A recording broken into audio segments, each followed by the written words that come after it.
Man, we back. Long have we waited.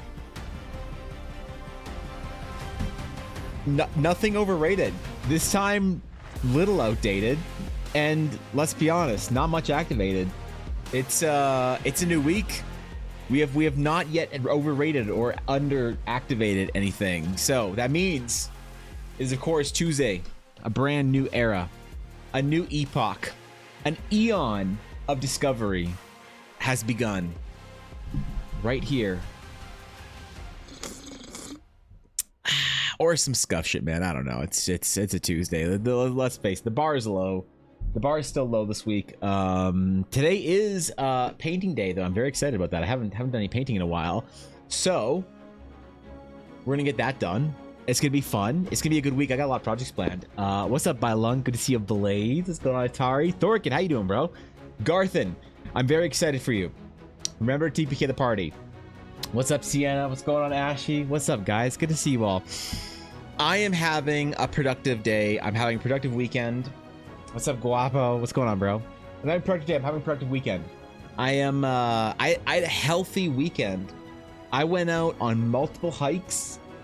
I did all kinds of working out. And since May, I'm down, I think, 24 pounds since May. The problem is, I don't see it. I don't see it. And I'm mad about that. I don't see it. So, screw it. We'll keep going. You know what they say, starve yourself early, starve yourself often. That's the only way to lose weight. So, that's what I'm doing. Anyway, hope you guys are having a good week. Hope your weekend was good. The Olympics are a thing now, apparently. So I'm so sorry about that, Guapo. I don't know what that's like right now. I actually want to know from your perspective, what is it like from a Parisian's perspective? I did not watch the opening ceremonies. I saw clips and oh boy, we got some opening ceremonies. I saw Canada won some gold medals. That's cool, you know, doing some stuff. I don't know. I haven't paid attention to the Olympics in a while. Do you guys care about it or not? Because Ella was uncharacteristically interested this year, and I haven't cared about the Olympics in years, in maybe more than a decade. But you know what? I'm gonna try and get into it. I was at the gym watching some Olympic or maybe it was live because it was in the morning. But I was watching some Olympic bullshit at the gym and it was fun. You know, I was on the treadmill, doing my thing. My like hot gym mom to my right and my hot gym bro to my left. It was good, man. It was good. We're just chilling, watching the Olympics. They are doing well. Gotta take photos or you won't, friend. I don't know, man. I feel like 20 pounds. I usually notice a difference, but this time I haven't noticed a difference at all. Maybe in my neck. Maybe I'm bigger. I don't know, bro. Kika, what's up? Thank you for the follow. What's going on? How you doing? Good morning, my friend. It's amazing here. Everyone left is so super desperate, except for Olympic areas, which is a ton of fun and everyone is in good cheer. Well, there you go. You know, everyone just said, fuck it. Desert all of Paris. Abandon Paris until the rowdy tourists go away. So that's cool. You know, it's good atmosphere. Maybe I've always wanted to be in a city during the Olympics. I wanted to go to Tokyo for the last Summer Olympics because I fucking love Tokyo, bro. But what were we doing that year? I feel like we were busy during 2020. There was something, I'm forgetting what it was. What were we all doing in 2020? Something that just had us generally busy? I don't know. Who knows, man? It's probably some nonsense. It didn't matter. Years ago, we watched a lot of swimming, but it's really fallen off since. Really? You mean swimming has, or you watching it has? Because I don't know. I haven't watched shit. I haven't cared about any of it. Nope, not for years. Not since the last time I cared about the Olympics in any sort of real capacity was 2010. Yep, I don't know why. I used to love it when I was a kid, and I want to get back to it. You know, I want to get back into the atmosphere of competition and all that stuff. I think it's really fun. I think it's It's a good moment. Although I will say our Canadian track uniform, whatever, our Canadian Olympic something or another. Have you seen this shit? Canadian Olympic Lululemon. Our like uniform outfit is made by Lululemon. And I'm sorry, this is quite possibly maybe one of the worst I've ever seen, not just for our country, but for any. I'm sorry, man. This looks like, you know, if you have like an animated cartoon about teaching kids about like the inside of the body or systems or whatever, this is a disease. This is the character that's supposed to represent a disease would be wearing this. It's just terrible. It's just terrible. I can't do it. So I will not be buying the $250 jacket. Jesus Christ.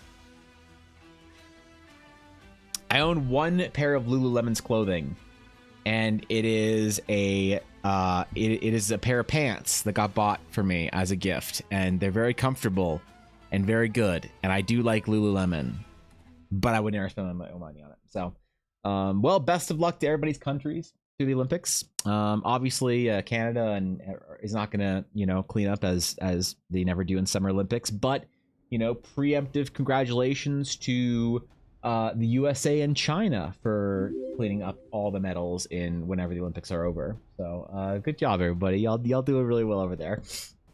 Heard that Michael Phelps' record was beat this year. Really? Spend your money on better things. Yes. Like subs to your favorite streams. Yes. Damn. USA, USA, USA.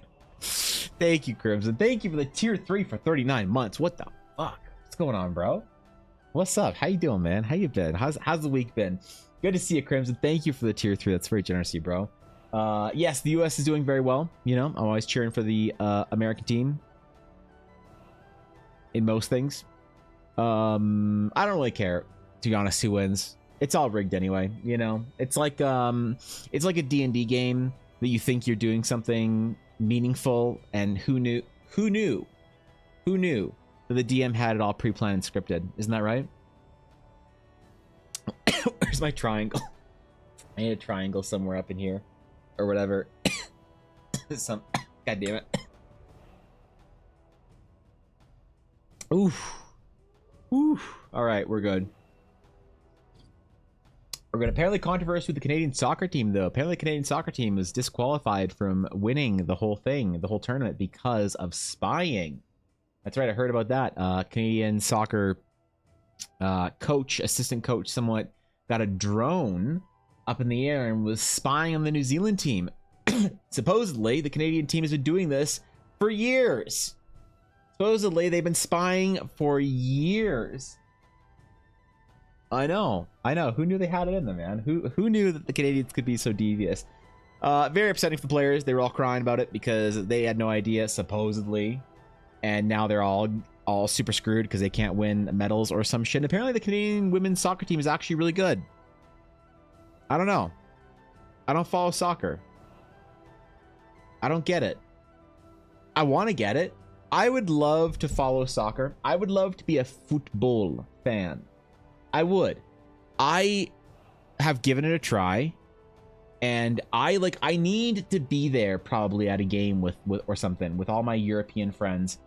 But the problem is that every time I've tried to watch a football on TV, I'll be honest, it is the most boring sport I have ever watched, and I've contemplated that. I've contemplated, is soccer more boring than baseball? And I think it is. Really. And I hate that. Like, I think hockey's really, really great to watch. It's really action. Something's happening all the time. You know, to be honest, basketball, I'm not a basketball fan, but I appreciate it. There's a lot going on. Football, I like American football. I like American football when something's happening, and the rest of the time it's mostly boring. It's very tactical, and I like that about football. I don't really watch it either.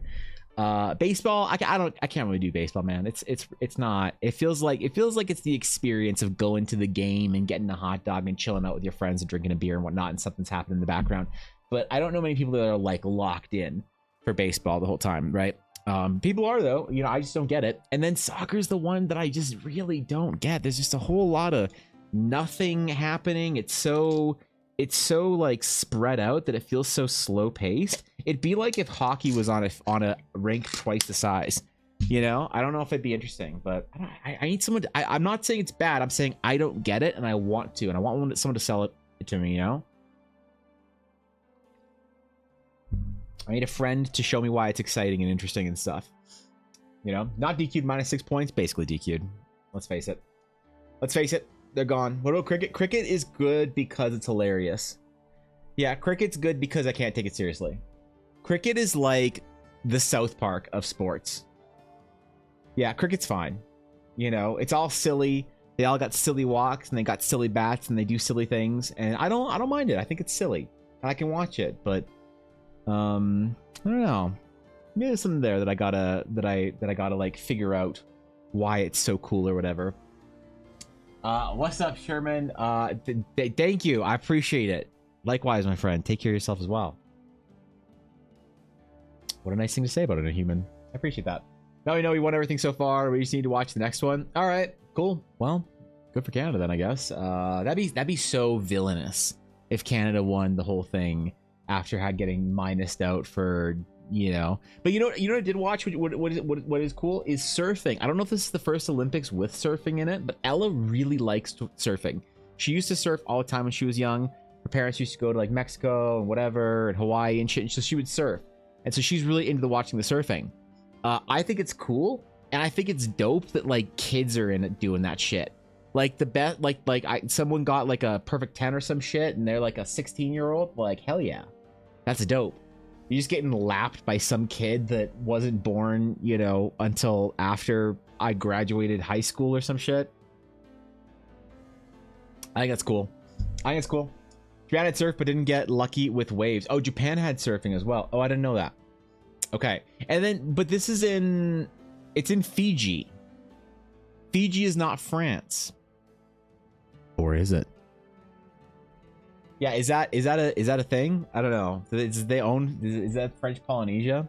Well, it's pretty cool. It would be disappointing though if you were an athlete though, and you wanted to be part of the whole Olympic thing, but then meanwhile you're in a different part of the world. You don't get to be part of the whole ceremonies and stuff. I don't know. What's up, McBluff? I'm good, Mel. How you doing? How you been? What's up? How you games been recently? I surfed my whole life, live in Hawaii. Hawaii is great for surfing, apparently. My wife likes to surf when we're there. We're going to Maui to visit my wife's family in October. So I'm very much looking forward to going back to Hawaii. It's one of my favorite places in the world, honestly. The right mixture of green and sunshine that makes my heart happy. So I'm very excited. You're very blessed to live in Hawaii. It's good. It's good there. It's in Tahiti, which is part of French Polynesia. Oh, Tahiti. Sorry, not Fiji. Right. Yes, of course. I don't know the whole rules or whatever, but it looks cool. It looks dope. I don't think I'll ever go to Tahiti, but it's nice to watch videos of it so I can be like, damn, that's cool. That's neat. Yeah. But I'm not gonna go. Fuck that shit. Games are amazing, and there's a certain game I'm doing while I'm at Gen Con that Atari's doing. That's right. I'm so excited for you. I'm excited. Y'all are gonna be playing some Eldara, man. Like, seriously. Definitely Olympic level, right? Don't leave the beach messy or the uncles will leave you a mess. Yeah, it's true, man. You gotta be respectful. You gotta be respectful. I always like going to I always like doing this, any kind of snorkeling in and around Maui. So I'll probably go to Molokini on a little thing with some friends, and I'll probably snorkel around Kanapali and down in like Wailea by McKenna Beach. It's really the whole thing. I really like snorkeling. I don't know why. Maybe it's the ocean, the secret ocean seeker in me. I just want to be in the water. I don't know. Yeah, maybe. That is so beautiful. Tragic could happen. It is, absolutely. It's gonna be very weird. Lahaina is one of my favorite places, actually, like ever. So I hope people are okay. So I noticed they started rebuilding, which is great. Won't be able to go to Lahaina this time, which is super upsetting. But you know, we'll be there seeing all his family and just like bombing around Wailea and Kihei and all that stuff. So it'll be fun. It'll be a good trip regardless. But do you drive Hana? We drove Hana once years and years and years ago, and it wasn't all that to me. It's very, very cool in the first part of it where there's like forests and shit and good hiking trails, but the last part of Hana is like, I don't know. I'd skip it in the future, but I don't know.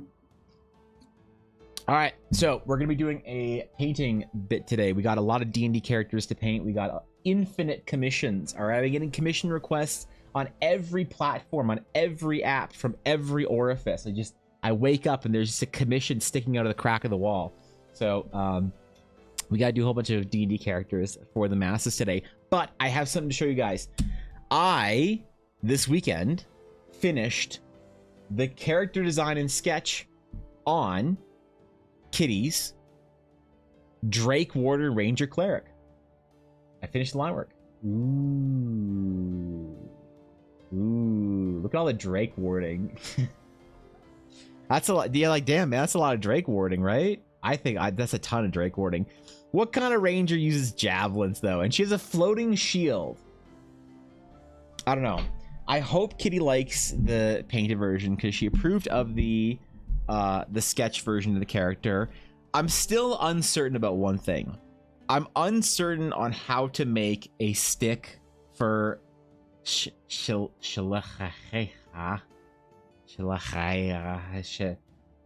druid spell. I'm still uncertain about how to make it look good. And I think I tried my best because her stick is supposed to be a chair leg. So I made it all overgrown and stuff, but we have to paint this character in and I'm looking forward to it. I was considering trying something else because there are different ways you can paint in a character with line work, right? You can cheaty pants and do gradient maps. That's cool. You can paint it in traditionally like I do it. You can paint it in classically with the line work overlaid and then washed out. I think because we're going to keep our line work sketch in here, we're going to probably do it the traditional way, but I might try some gradient mapping here just for fun and see what happens. So maybe we'll do that for a different character. I don't know. I've been kind of wanting to try and experiment with some things. I had this dream that I went back to my old art school and that I had to teach a class, and I was teaching digital painting, and I was trying to teach my students how to color in various things in ways that I wish I'd received instruction. I've really been feeling the itch to do teaching recently. I've thought about like opening up some sort of like a mentorship program for a couple students and seeing if I like the process enough to want to do it as like an offered service, you know, like take on a couple of mentees as like a 5-month or something like that thing, and then see what like how good that whole process is, you know. I've been considering it, and last night my awakened state in the morning where I was contemplating my dream of tutelage maybe solidify a little bit more. I don't know. Samurai, what's up, dude? Holy shit, thank you for that 35 months, Samurai. Evans class. What's How to up? be a paladin. Yes, how to paint paladins, a masterclass on armor and fabric. You're right about that. Absolutely impressive level of detail as always. You've definitely been improving with facial expressions. Thank you. I appreciate that. I usually try and make my characters look fairly stern or fairly serious during the designs, but I don't know. I'm trying to spread it a little bit and add a little bit of personality in. Drake Ward is awesome in the end. Other than my campaign, the Drake became a hellhound that was also invisible unless you had improved darkness. That's pretty good. Very OP, but I rolled 2 nat 20s and a disadvantage roll with +10 animal handling. Sometimes it works out like that, I'll admit. Also, the entire process I have recorded for this. This is going to be a massive video when I'm finished. I didn't record it all the way through, and it's going to be kind of messy, and I don't really know how it's going to look, but regardless. Oh, wait, I need to ask Kitty about her holy symbol. Hold on. That needs to happen today. Let me just ask Kitty real quickly. Oh, one thing. What is your holy symbol? I left that blank. All right. Maybe Kitty will get back to me before the end of stream, and maybe not. Either way, it's fine. Dark vision, not darkness. Oh, what did I say? Oh, okay. Yeah. Well, I know. I thought that, yeah, I knew that's what. Yes. Yeah, I follow. I might have just said the wrong thing. Because you couldn't see without dark vision. Poison was supposed to be a question mark, wasn't it? No, that was. Stop. That was a meme. You can't just make a meme into an actual character design, please. I think what we're gonna do is we're gonna try laying down flat colors first. I don't do it very often, but I think what we're gonna attempt this time around is doing flat colors and then doing a couple of cool little painty, cheaty pants, hacky bits, and seeing how it works, seeing if it's good. But there's a little bit of consideration I need to leave here for some of the requests of the client. Things like red hair and thusly red ears and a red tail, because this character is a kitsune, which is, let's face it, what weebs who want to be furries pick for D&D. I'll be honest. I said that to a friend who just started playing kitsune recently, and she was unhappy with that. That was not... My assessment was not welcome, apparently. So, all right, let's lay some flat colors and see what we like today. Let's see what we can get and see if we can get something that looks pretty good. Otherwise, otherwise we will return with approval from the client, hopefully positive on the whole thing. And then we can begin the painting process. Maybe I'll just begin the painting process, and since we're doing flat colors first, and I can say that as a different layer, I can gradient map on any... Ooh, I'm gonna cheaty pants some stuff. Which, honestly, I've been trying to figure out if gradient map painting really is cheaty pantsing all that much. Because I think it is, honestly. It's one of those things that, like, you ever have, like, in your profession or whatever you do, are there ever things where it's like, you can cut this corner and get a better looking product, sure, or better looking whatever, but you're not doing yourself a massive favor because you're not learning the skill required to do the thing right next time. You know what I mean? Why is my opacity only at 90%? What the fuck? I feel like gradient map painting is one of those things. It's very good, it's very fast, it's very effective. You're basically painting by a color picker once you paint it in your lighting. But the problem is you don't learn anything about painting if you do it like that way. So is it good for you in the long run to cheaty pants your digital art? I don't know. I don't know, dog. Does it matter if people like it? Are you going to even have a job in 3 years once AI takes over all art? Maybe. Who cares, you know? I think I want to start painting with oils, though. I've been watching some tutorials on painting with oils from a couple of YouTube video makers that I've been enjoying, and I've been getting some courage up to actually start painting traditionally and classically. So I might start doing that soon. We might have to figure out how to do an IRL oil painting, whatever camera setup for some stuff.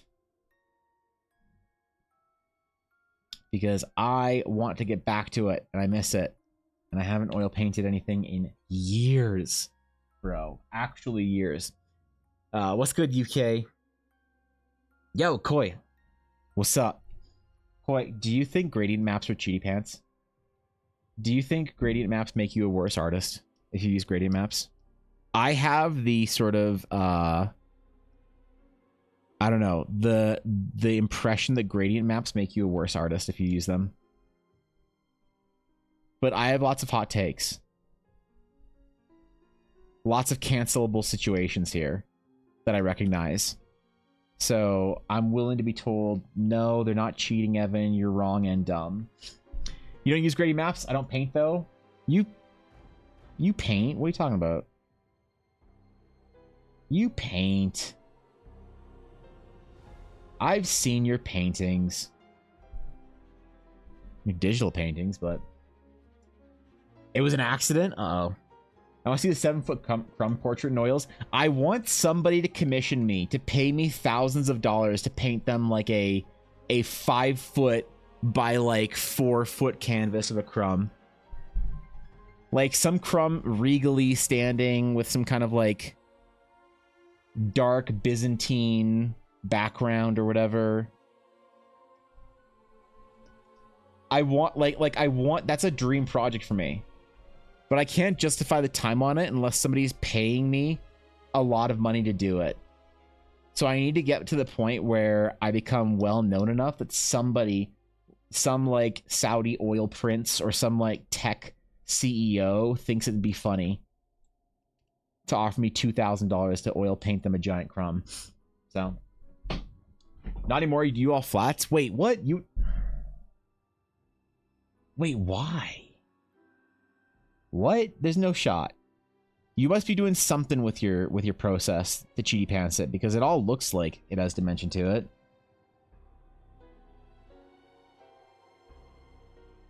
You have to wait, you have to be full of shit, right?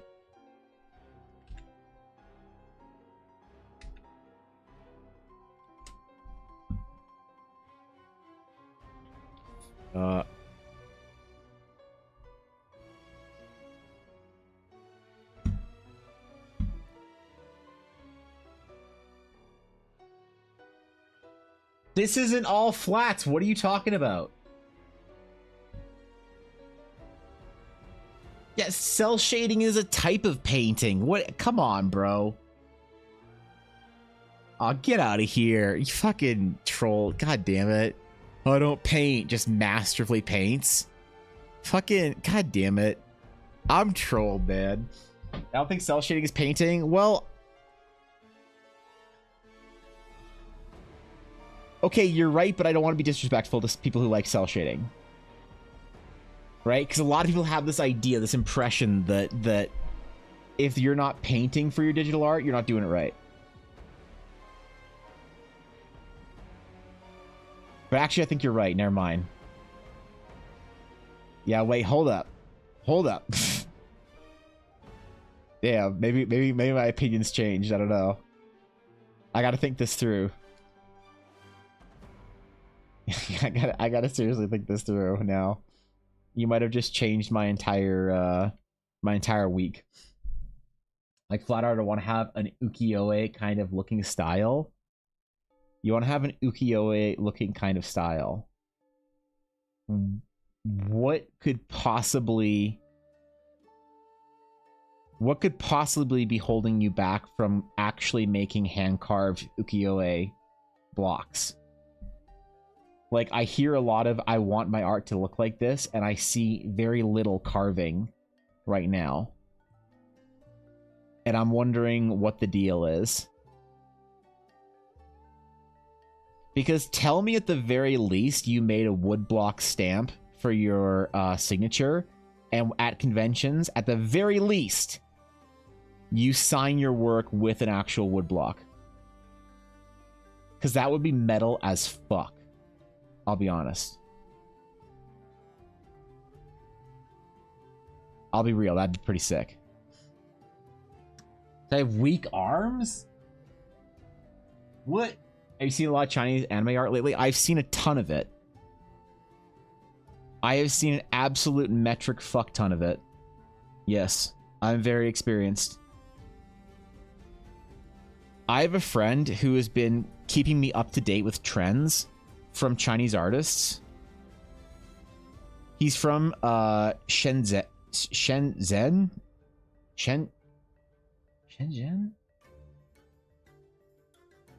Shenzhen.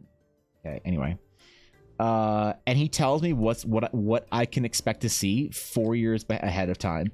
And he's always fucking right. He is always correct. And it's hilarious, and I love it.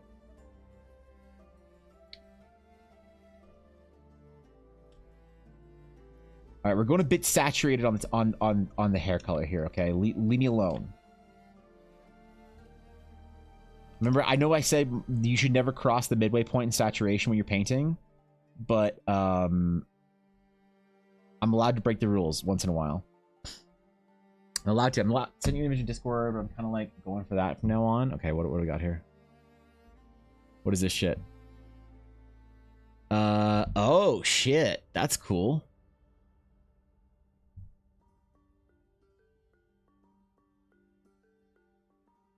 That's dope, actually.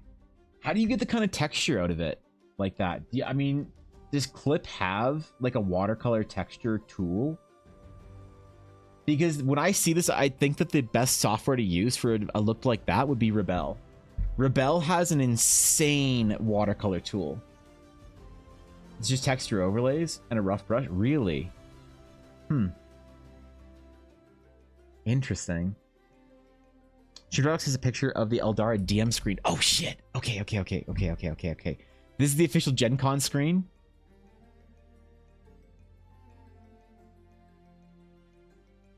It's loading. Computer's ready for Gen Con. Final version of Ventures has been printed. Pre-generated character sheets have been printed. Car has not been loaded. We're almost ready. Oh shit.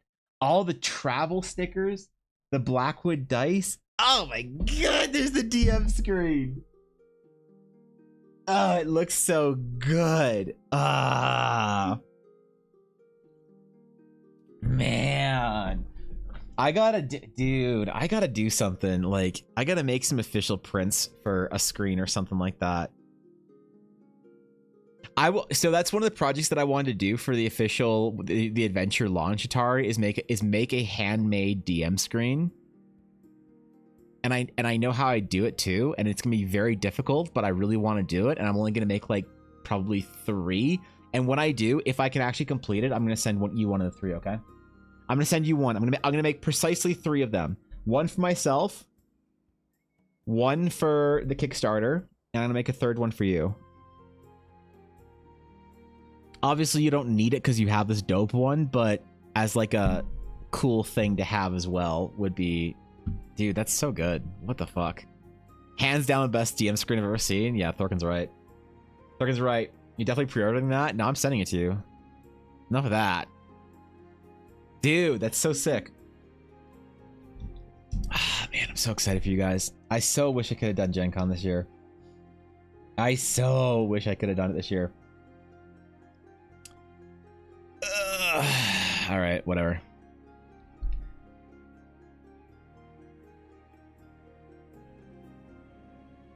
But yeah, back to real quick, just to finish my thought on the teaching thing. I think that I'm gonna try to do a couple of mentorships. The problem is I'm really concerned that they're going to be very, very difficult.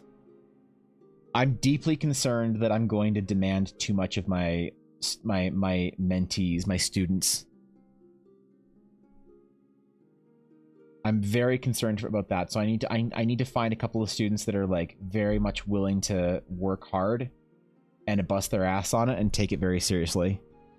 And if I do, then I might actually push something out in the Discord or whatever after I do a little trial. So I've really changed my stance on sort of teaching recently.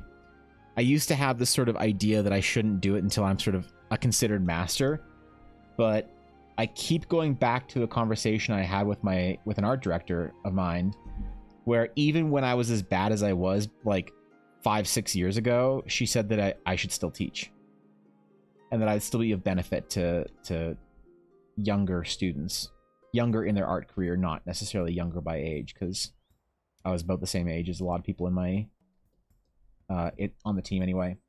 So we'll see how it goes, but I might actually be doing some stuff. I'll keep you guys appraised of that. I might make a random post at some point in time and see if anyone even wants one, because I know a lot of people the problem is most of the serious artists in TDC are already in some sort of formal education, or in, you know, or are too sort of early into their education to need that. But I don't know. We'll see how it goes. Either way, it's gonna be dope.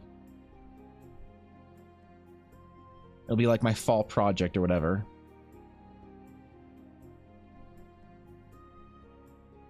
Because this was the summer of, let's face it, making short form videos and figuring out how to TikTok. And I'm very proud of it, honestly. The shorts and the TikToks and everything have been doing very well, and it's very satisfying. to see some sort of positive feedback. You know, it's very demotivating, demoralizing, whatever, ating, to feel like your work isn't seen ever. And I've been very, very pleased and happy with the way it's worked out. So, stream randomly. Wait, what? But you're back? Okay, good. Okay, what's up? I don't know what that crumb emoji implies. I'm assuming it implies some sort of death. Some sort of stream-related catastrophe. To which I played it... Dude, I played it, like, real close to the bone today. I went... Like, I didn't even start OBS until 10 minutes before I went live.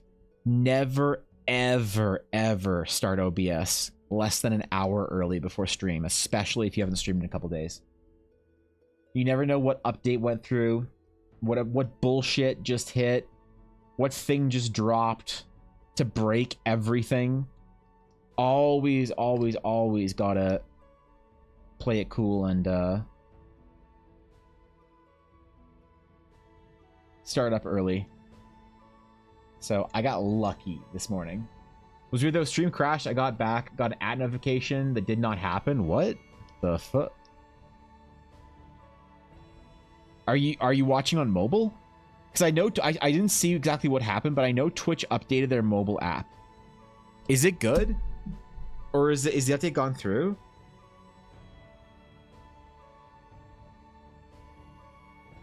Let me update Twitch.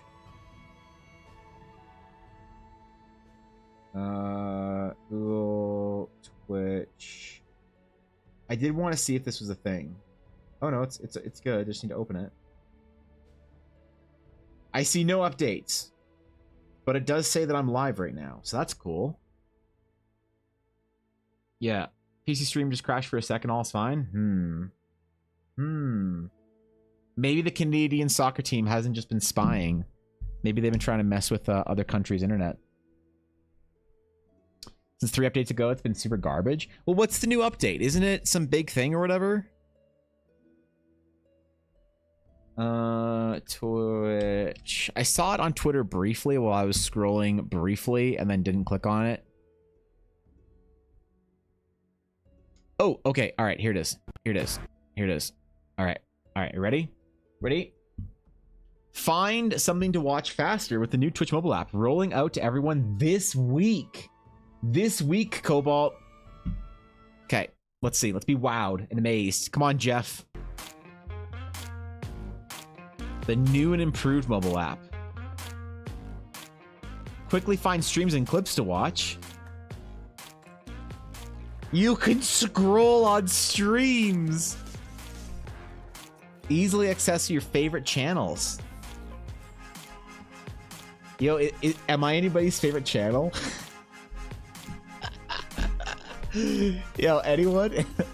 Ella? Cool, nice. Wow, a search bar. Filtered by tag.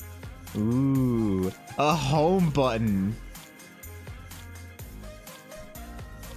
Check out the new mobile app today. Wow. Wow. Is anyone excited? Is this changing anyone's life? Let's see what the comments say on the Twitch. Let's see what the comments are. Can we just have an option to customize it rather than stuff we don't want to see? Adding more discovery is a must on here. Clap emoji, clap emoji, clap emoji, clap emoji. Monocle emoji, phone emoji. Twitch streamers love to spread to... Okay, alright, that's enough Twitter for today. That's... we got through 4 real comments before we started getting the bullshit. Well, that's pretty good, honestly. That's pretty good. I'm impressed. I have the latest Twitch mobile app, but I hate it. I can't minimize stream to see other live streams. Constant ads, even on supporting such paid channels. They not only place ads mid-stream if you're not subbed, but also if ads pop up at the bottom of stream. Super buggy, mobile always bugs out. Don't let you default to the favorites tab to see who's live. It defaults to let's show you some garbage we think you'll like. So are you saying that that somebody might be shown my garbage because Twitch thinks they'll like it? Is what you're saying that there might be a chance for some discovery? Well, I don't know, Cobalt. This all sounds pretty good. Sounds like a Twitch mobile app W. God, I want them to fix it. What's the most unappealing part of Twitch right now for you guys? Is it the ads? Because for me, it's the ads, I think. I've been thinking about this recently. What kind of color palette should we go with? I kind of want to do a blue. Let's try it. Let's try a very dark royal blue. I've been thinking about this. I think the ads are the most unappealing part of Twitch for me. Now, to be fair, I have Twitch Turbo, so I haven't seen a Twitch ad in a long time. But sometimes when I'm on my alt or whatever, and I'm like scrolling around, watching streams and stuff, I can't believe the ads that they put on now. It's oppressive. Like, I don't know how many ads I run per hour. I think it's like 3 minutes of ads that I have to run per hour. I'm not sure. But it's a lot. It's painful, hey? Would anyone here honestly prefer if I streamed on YouTube? Because I've been thinking about making that a reality soon. Like to multi-stream. Obviously not instead of Twitch, but just like have the multi-stream up all the time. Because it's rough, bro. The world of Twitter, yeah. I don't want to see anyone else's garbage. I just want to see my favorites. You want to see my garbage instead? Thanks, man. Thanks the fact that stream stops playing if I lock my phone. Is that true?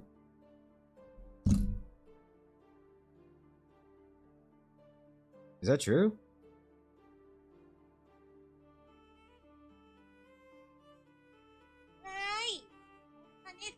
We're watching Lily Maru, my favorite Apex streamer. I'm going to lock my phone.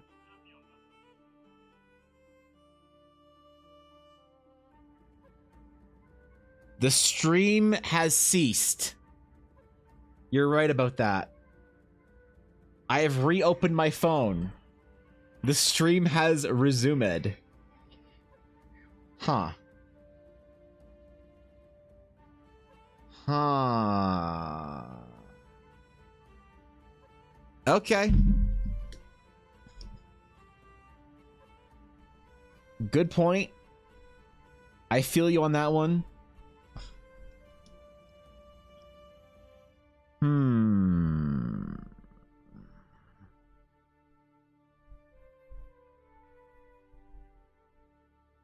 Well, I mean, does YouTube enforce ads? Been watching the Olympics a little bit, not too much though. I'm not a big Olympic enjoyer, but Ella has sort of unlocked that a little bit this year. She's been trying to get me to watch the Olympics with her, and I've been enjoying what I've been seeing, but I'm not the biggest Olympian fanboy out there. So I haven't been following it desperately like I have in previous years. Watch 3 streams, I'm sub 2, so fuck ads. Well, there you go. Okay, that's fair. Yeah, honestly, I think that Twitch Turbo is a really good value. Like, realistically, it's like, what? The price of 2 subs per month, and you don't get ads anywhere? I don't know why they don't advertise it more, hey? I don't get it. We might change this blue around a little bit. I think we'll have to, but I just want to pop it on there.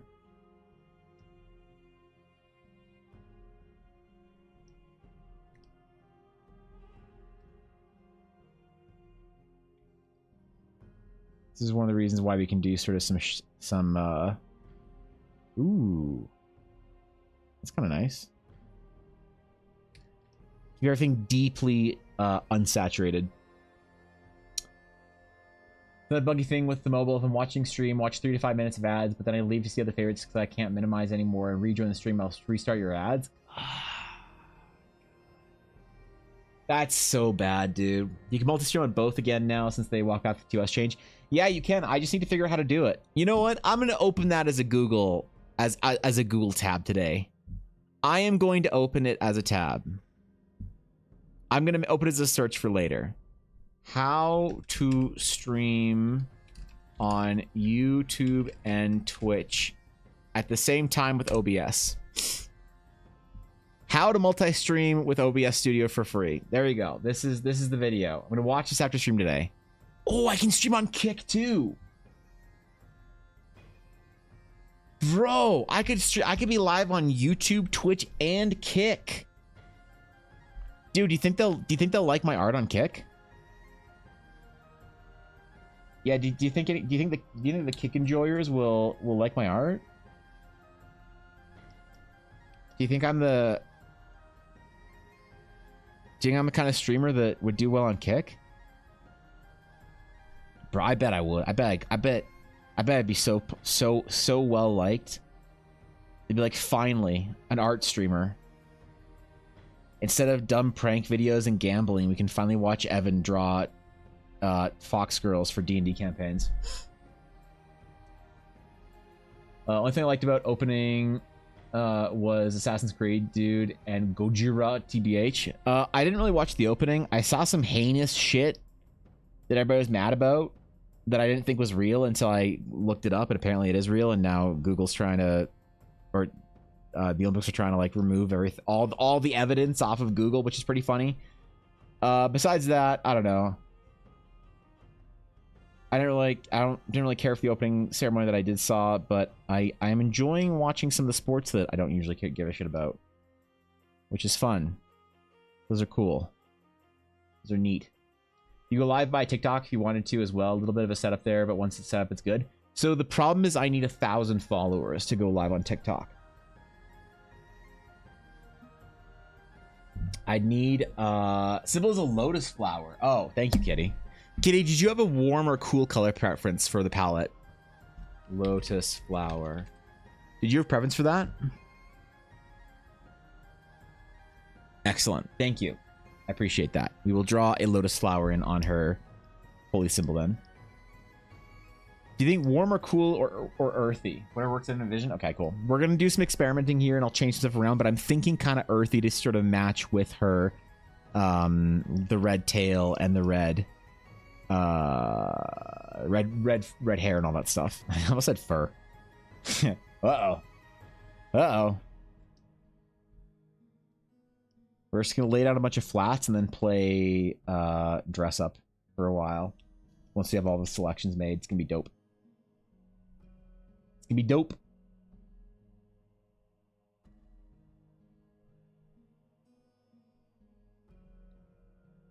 I'm definitely looking forward to finishing this piece. It's been a lot of fun.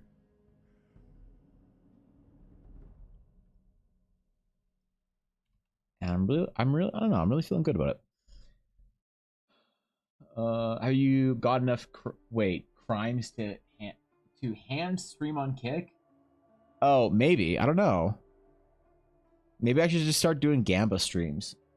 Samurai, do you think that'll make me accepted on Kick? Will that get me well liked by the Kick crowd, or what do I have to do?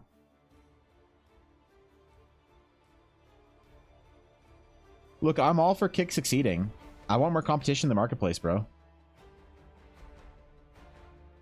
I'm all for it. They just seem to have a certain kind of vibe they like on Kick. I don't think I'd fit in. I'd love to stream on all platforms, but I just don't know. I don't really see a lot of TTRPG community flocking there. Next question, your opinions on tattoos? What tattoo? Or what like general opinion? What's the specificity of our opinion on tattoos? So I got opinions. Oh, I got opinions.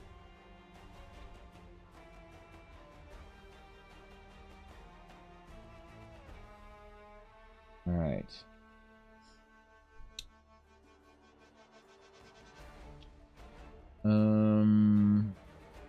My deaf from out here in the music. It's very quiet. Wait, is it?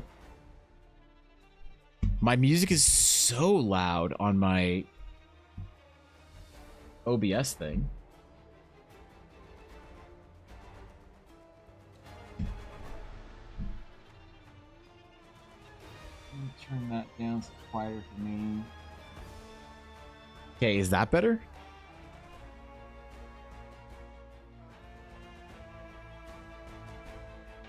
Let me just adjust a couple things here.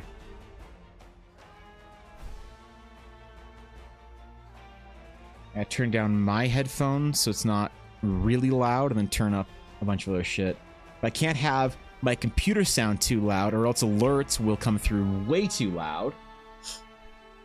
All right, sick. We're good. Generally, let's hear them. I think tattoos are rad. I think they're cool. I think that they are interesting, and they come with a lot of unique sort of societal benefits and challenges. I've thought long and hard about getting a tattoo myself.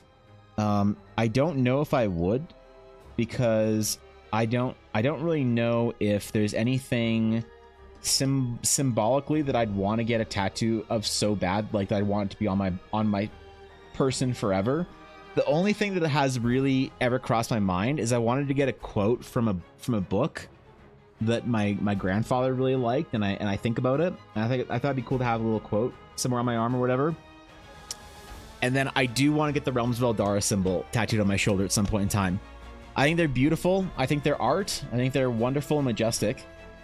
But I do think that they are still obviously, you know, deviant and an issue some places in the world. And depending on who you are and how you treat it, tattoos can be very interesting and classy, or they can be incredibly trashy. And I think that it's a fine line to walk between. You need to sort of figure out for yourself how to navigate and maneuver that entire thing. Ella's talked about getting a tattoo at some point in time, a little design she wanted. I think they're neat. I don't know if I'd ever get one, to be honest, myself. I feel like there's just a lot of like cost and whatnot. It would be like I would want to, if I could, maybe design like an entire sleeve or half sleeve around the Realms of Eldara thing, to go over my shoulder and sort of down, probably my left arm. I think that'd look really rad. But yeah, I mean, it is also like you are marked forever, and you know, going to Japan, tattoos are frowned upon, right? You can say what you will about it, about the culture, but like tattoos are very expressive and very like individualistic and stuff, and they make you stand out quite a bit. And there are some places in the world where conformity is actually the cooler thing to do. And a lot of people from the Western world are like, well, if anyone has a problem with my tattoos or my whatever, my style, my this or my that, fuck them, dude. They don't matter. And I always think that's a little bit short-sighted, because I think that yeah, great, like be yourself and be your free whatever version of yourself. I got no problem with that. I think people, if they want to, I absolutely have nothing but respect for it and love. But it does make the world more difficult in some ways for you. It's going to change the way people look at you in parent-teacher interviews, and it's a call to attention in a lot of ways. Attention that I don't think is always warranted. So there's a podcast that I watch all the time about like neurohealth and cool brain stuff, and like, you know, really cool just like neurobiology. And it's by a guy who he's a professor at Stanford, and he has a lot of tattoos, but he always wears his sleeves down and covers them. And people ask him like, why don't you show off your cool tats, man? And he says that because he is there as an apparatus of the education system. He doesn't want to be calling too much attention to himself. He's trying to show respect to the environment by covering all of his tattoos, covering all the stuff that makes him very like stand out, right? He's trying to fit into the model of educator. And I was sort of talking with Elle about this the other day, about how you contrast that with like the academics at art school who are trying to be as loud and as expressive as possible, where they wear ridiculous clothing, and the music's too loud now? Okay, I think you guys are fucking with me. Okay, fine. I turned it down now. God damn it. Y'all are messing with me. First you're telling me it's not. It's too quiet, and then now it's... Okay, alright. I'll go back to where it was before. I'll put it somewhere in the middle, okay? It's just quiet right now, so you just fuck with. God damn it. Okay. But you know, so you get a lot of people in sort of the art sphere that are trying to be as expressive as possible. They're trying to be as loud and obnoxious and whatever, because they're about that expression. They covet it and value it. I think that's fine. But there are a lot of people and cultures that don't value it, and you're going to have a harder time. So I always do say that like going to Japan, this is a lesson I learned the first time I went, to not dress and act so individualistically, because it makes you off-putting to people who live there, right? Fitting in makes people more favorable to you than standing out. And now it's really weird because some people hear that and they're like, oh, I don't want to fit in. I want to stand out and be my own free spirit self. And it's like, that's fine. But like, let's be real here for a second. Like, yes, you can do that. No one's stopping you. You know, you can go. We live in a mostly free world in a lot of places. You can be as expressive as you want, but just know that people are going to treat you weird. So like, here's an example of that. When I'm in Japan, I tend not to wear my sunglasses as often. I tend not to. Why? Because Japanese people culturally think that if you wear sunglasses, you're trying to be shady. It's associated with criminals, with gangsters, the Yakuza, and that is a stereotype that you hear on the internet that's actually true. You go to Japan, you see no sunglasses, except for people like rock stars and people trying to be like hip and whatever, and then like, yeah, gangsters and shit. And so when you get a bit of a foreigner pass on it, but when you are there, you get treated differently if you act sort of differently. And so for me, I think about a lot of those things when it comes to getting a tattoo or getting a visible tattoo, because I would love to get like a cool sleeve, but like that would change the way I would dress. Right? It would change the way I would dress entirely. It would make it so that I wouldn't ever wear short sleeves whilst in Japan. Right? Now things are changing and whatnot, but no, I think they're rad. I don't know. I don't really know what more opinion that you can have on it other than like either you think it's generally cool for yourself or not. I think that the line between classy and trashy is actually a lot thinner than a lot of people think. So I don't know. They're cool. Place is a key thing depending on where you're trying to hide it or not. I've done various research about them. Yeah, I mean, I don't know. I don't see myself ever taking the dive and getting a tattoo. I just don't really see it happening. But I've thought about it a lot, and who knows, maybe it's one of those things where like you only live once. You only have one ride or one ticket on this ride. So if you want to get a tattoo, go get a tattoo.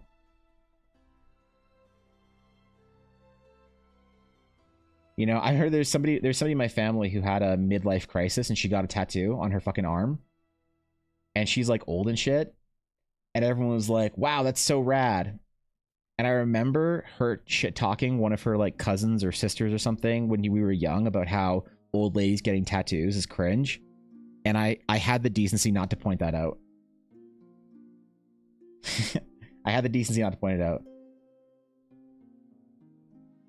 I do generally think they're pretty rad, though. I'm always impressed by people's tattoos. But I never really got the sort of the people who you can't talk to them about their tattoos. Right? Like I had this thing at a gym, or at the gym like years ago when I first started going, like a little bit, like not really, not seriously. There's this guy who was lifting. And he wasn't wearing a tank top or anything. He was wearing like a t-shirt. So it wasn't like he was like he had a shoulder. So he had this tattoo on his forearm. It was this cool thing. And I was like, bro, that's a rad tattoo. And he like kind of got mad at me. He's like, thanks. And I'm like, oh, sorry. Sorry, man. I don't know what I did wrong. He's like, well, I just didn't ask for your opinion. I was like, oh, okay. I didn't know. I'm sorry, man. And he's like kind of sighed. And he's like, it's fine. I'll educate you. And I was like, okay. And he's like, never comment on somebody's tattoos unless they ask for it. And I was like, really? He's like, yeah, it's a personal choice people make. It's a personal thing. And you should never talk about it unless somebody wants to talk about it. And I kind of was like, oh, thanks, bro. Like, thanks for the education. I didn't know. And he's like, no problem, kid. I've made the world a better place. And he walked off like all very satisfied with himself that he's like, you know, informed and ignorant, you know, dude as to how to comment on somebody's tattoos.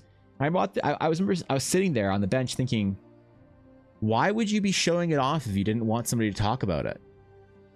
Like, maybe I get it if you're in a pool and they've got like a tattoo on their chest and like they normally covered, but like you got a forearm tattoo, bro. I don't know. I didn't really get it. So I don't know. To be fair, I don't know all the rules for tattoos and all that kind of stuff as well. So I just don't talk about it. I don't talk about people's tattoos ever. I don't point it out anymore. It ain't worth it. Somebody's gonna get mad about it. I'm like, okay, message received. People can be cringe. You know?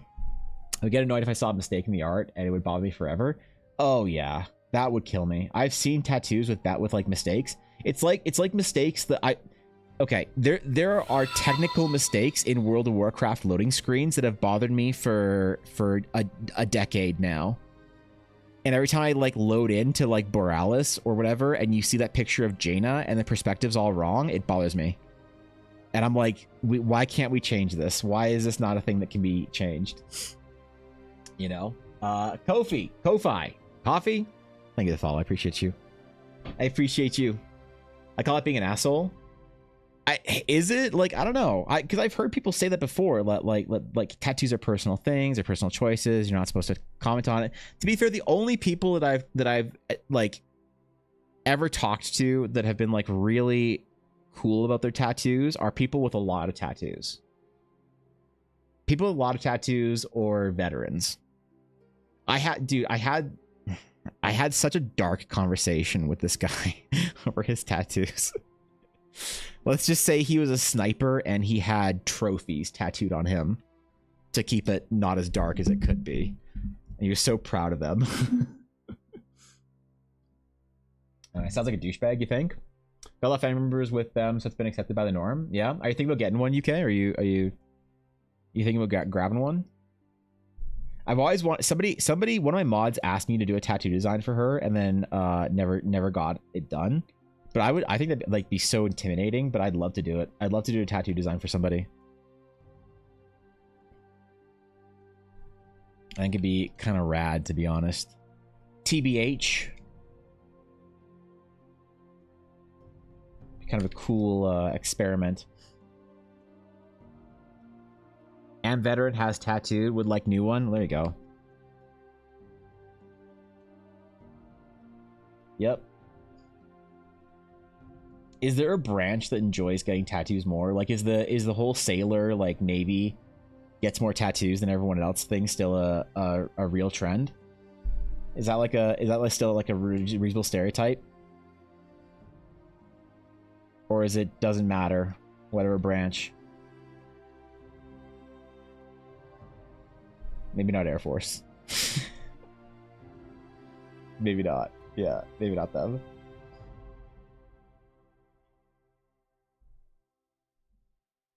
I don't know. I think they're cool. Sniper's a good idea. I mean, he had these like... Yeah, I don't know. I won't get into it. It's pretty dark, but he was very proud of it. It was a weird conversation. That was a weird conversation in Disneyland, by the way. Because he was a mutual friend and we met up and whatever. So we're like, he's having this super dark conversation showing me all this stuff all over his arms while we're like in the middle of Disneyland. There's kids everywhere and shit. Oh, God.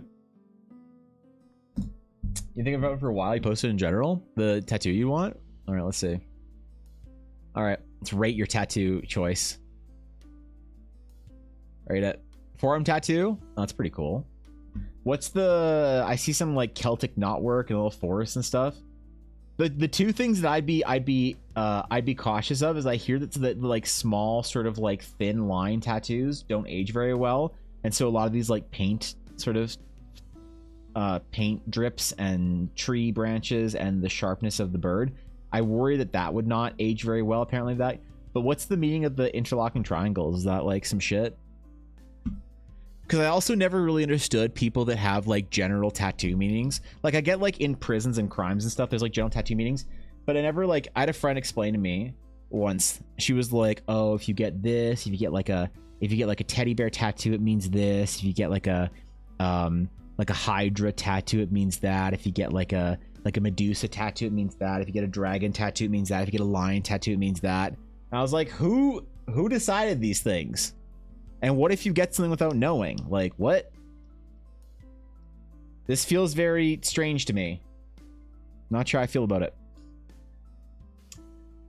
Doesn't really matter about plenty of tats in the Navy. I agree that Jim Bro's getting mad about his dumb. What does he do? Walk around the summer prowling for babes and asking if they like his tats? I don't know. But I've like, that's not the only time that so that is not the only time I've had somebody negatively respond to me asking them about their tattoos. That's not the only time. So I should preface it with that I have had more than one person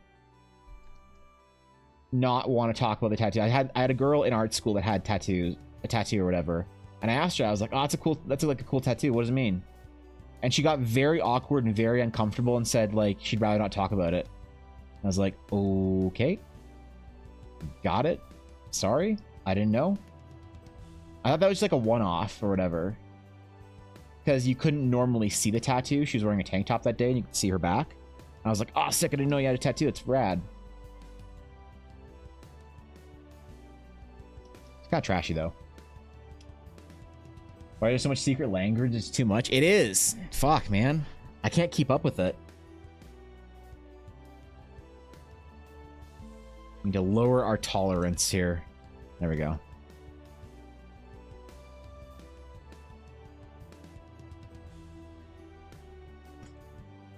And do some dark steel shit right here. It's gonna be dope. Yeah, it's like codes and stuff, man. I didn't know about that.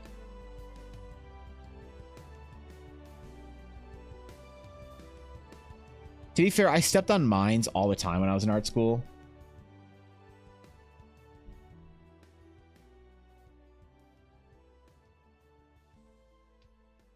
I said shit, like I asked about tattoos and whatnot, and fuck, man, I was curious of the world and asked things, and some things you're not supposed to ask about, apparently. Like, okay.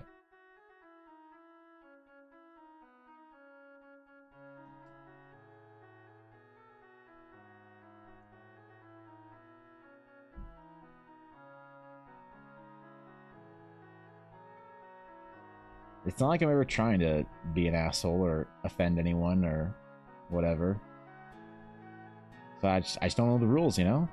That's why I just don't engage. When I see somebody has a tattoo now, I just do not engage. Don't talk about it. Don't notice it. Don't look at it. Don't ask about it. I pretend like it doesn't exist.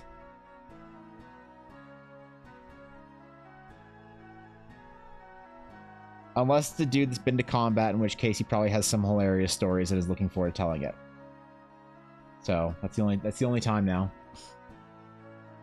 It's a Valnute. A Valnute. Helping is pay tribute to the relatives. That's cool. But if you're a babe, he would have been like, yeah, let me tell you about my tattoos that I got. Damn it. Why am another instance, Koi, of me being struck down in life for not having babe privilege? You're right. If I was a fly honey, I bet he would have told me. I hate this discrimination. All I want to do is talk to attractive gym bros, but since I'm not an attractive gym bunny, they don't want to talk to me. What's up with that?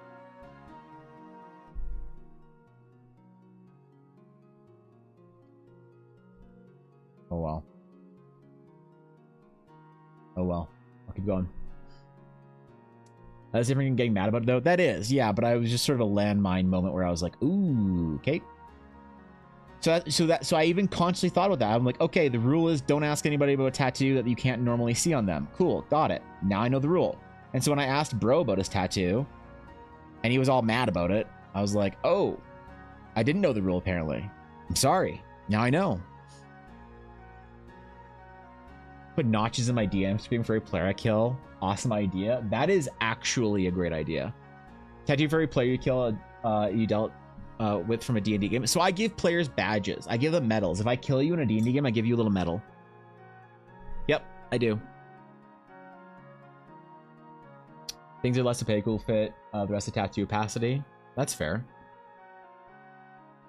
Sucks when you don't have babe privilege. Yeah.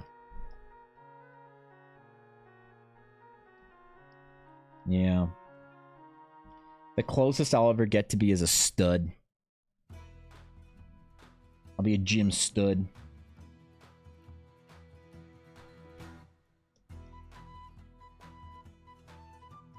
Maybe my hot gym moms will still appreciate me.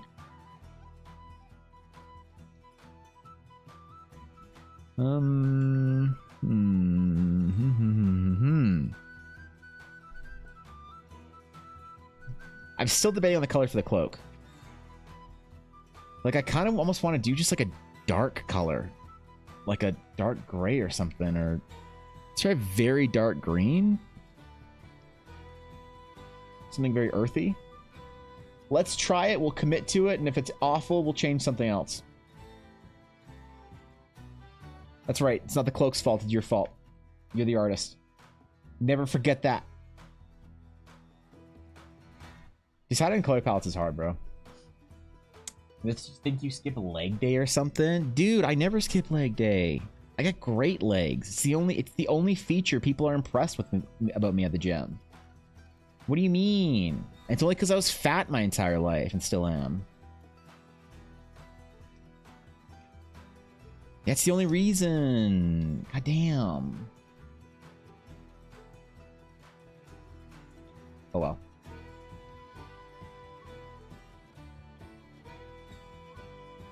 I've been rescued under a bar by one of my gym moms multiple times. And they're always so happy, so proud of me.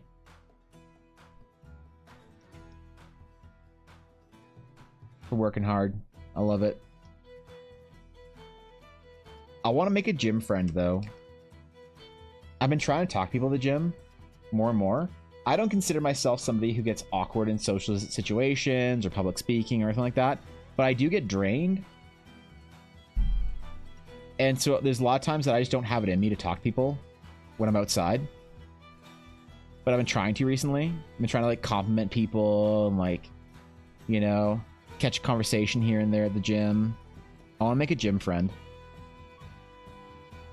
But the problem is the only people that work out near where I work out, because I work out in like the powerlifter area and nobody in my gym is a powerlifter. It's all old people.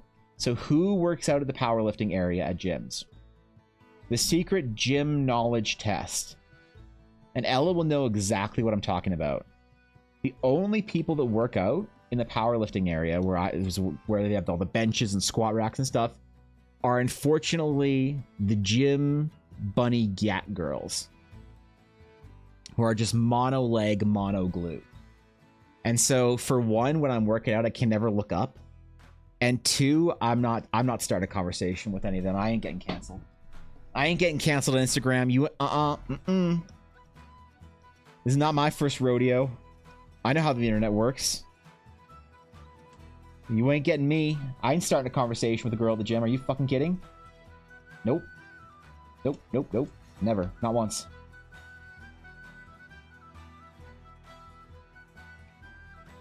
I know how to survive in this economy.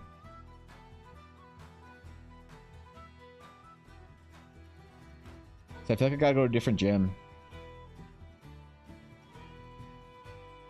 I want to start a nerd gym where you like throw shields and lift anvils and shit. I bet it would do so poorly, but it'd be so much fun. I'd rather be a babe because people don't expect you to be able to do anything. Wait, do anything? What? The expectations are low? Cool, you want to start coming to the gym with me? You want to be my gym bro? Want to get after it?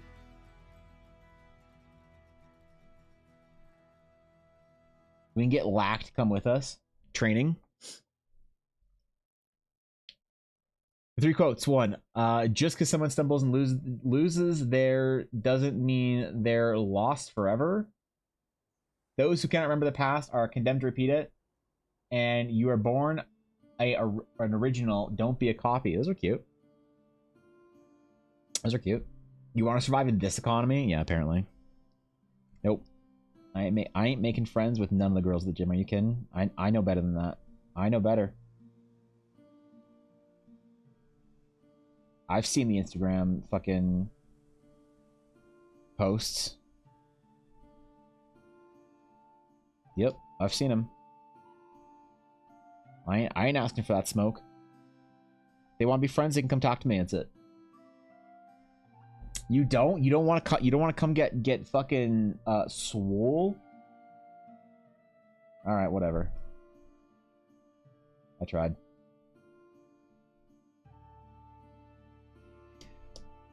Tried to get a gym friend, didn't work out. That's the way it is. I had to keep talking to my gym moms. And my gym grandma, dude, she's fucking jacked. Holy shit. I don't know what she does, but she just pulls iron at like 84 years old.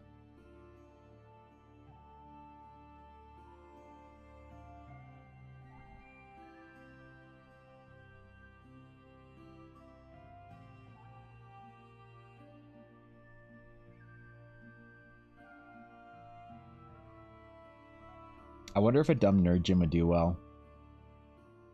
Like a D&D training gym. Adventures in training.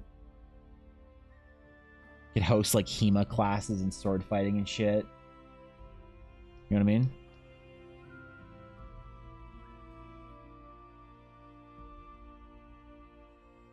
You do have to be careful about quotes though, UK.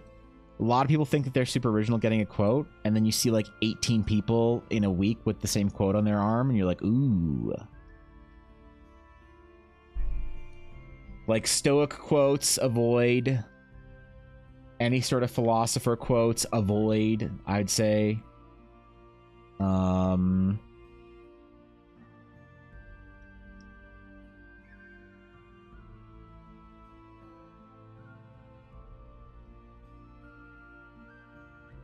What do I know? What do I know? I'm just a dude. LARPing as a dude. Love how intricate your line work is? No. Oh, stop. Oh, stop. Thank you. That means a lot. That means a lot. Yeah. I've been feeling really nervous about this piece, real self-conscious recently. I appreciate the gassing up. They'd all just pull up and start playing TCGs instead of working. Ah, you right. Although, to be fair, Warhammer players love working out. I don't know why. A lot of, like, big, hairy, sweaty, bearded Warhammer players all work out. They just want to be Space Marines, IRL. I respect it. I respect it. It's the League of Legends players you'll never find in the gym. Except for Tyler fucking one. He works out for all of them. Only place I could nerd gym doing super well is like a Ren Fair. Yeah. Yeah. It'd have to be a passion project that you're like some rich like CEO and you want to like make your own gym and you like just open it up to other people and hire some staff on just so like maybe it doesn't lose money. And it wouldn't necessarily turn a profit, but if you're happy and having fun. I don't think the green is going to work. I don't. We're going to finish with this green because it'll let us select the color, or select the cloak, sorry. But I do not think the green is going to work. I think the colors are a bit too disjointed. I think we need to do relatively warm colors. Like, I think like a golden yellow. Actually, we could just do that right now and see how it looks. I think like more of a...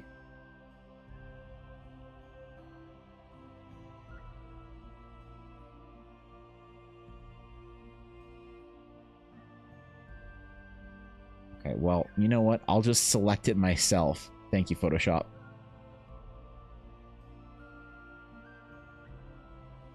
Like, we have to do, like, overall, like, more autumn-y kind of colors, maybe. And then the blue has to go as well. Then the blue has to change out as well. We'll fix the blue. We'll figure it out.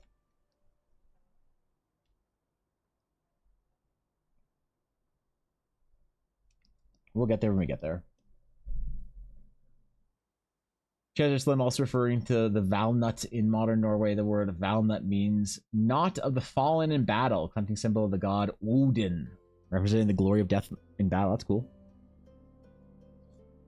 You know the artist Akihiro Yoshida's line work is so similar to yours. The vibes are so is immaculate, bro. Dude, hold on. We have a moment here. We have a moment here.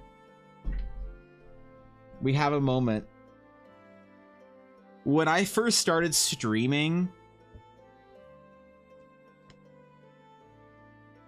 real talk, no bullshit. I based my line work for sketches off of two artists, an artist and a general sort of art book. One is obviously Akihiko Yoshida, right? Like no one better in the whole hatching and stylized painting than Yoshida. Like I mean it. Even in the rough sketches, dude. Like even in the rough sketches. Like no cap. So Yoshida, and then also the Book of Cain and the Diablo books. Diablo Book of Cain. Art? Is that what I need to search? Book of Cain. So I wanted my work to seem like it was all in world, and I wanted it to be like one part like Book of Cain and one part Yoshida. I shit you not, this is one of the most gratifying moments of my art career. Because you haven't heard me talk about that, Erikoi. I have never spoken about Yoshida on stream since you and I reconnected. So, like, legitimately, for you to find that association that I so desperately try and make is no cap one of the greatest moments of my artistic career. So thank you. That you just made my entire fucking day. Holy shit. Holy shit, dude. I tried so hard. I tried to learn so hard from Yoshida-san. Ugh, and having a moment. Thank you. For real. What the fuck? If only one day I could capture a small element of that same vibe, I thought I'd be doing pretty well. So that means a great deal to me. Thank you. I feel, you know what? I'm gonna be generous for a second here. All right. I always like to shit talk my art because I try and keep the ego in check. You know what I realized? Well, okay, I won't get into it because I don't think people give a shit when I talk about like sort of the emotional, mental journey of being an artist. So I'll skip all that bullshit. But I think that I'm happy with the way I sketch characters. Yeah, I think I can say that. I think I'm legitimately happy with the way I sketch characters. This style of sort of like parchment, you know, of parchment, sketches, ink wash. Obviously, there's things that I think that I could be doing better, things that I will improve on. But I'm legitimately happy with the art that I make when it comes to this style. Because this is what I envisioned when I first started back. When I see, so Koi, when I first started back with art after years of not drawing, it was so painful because I was worse than I was in school. And so like in 2020, I was trying to build up this style. This is from 2020. I was trying to build this up at this time for drawing my characters and stuff. And obviously I didn't know what I was doing and it wasn't good and it was whatever. And I legitimately look at my work now and think, this is pretty good. And I need to focus on that more.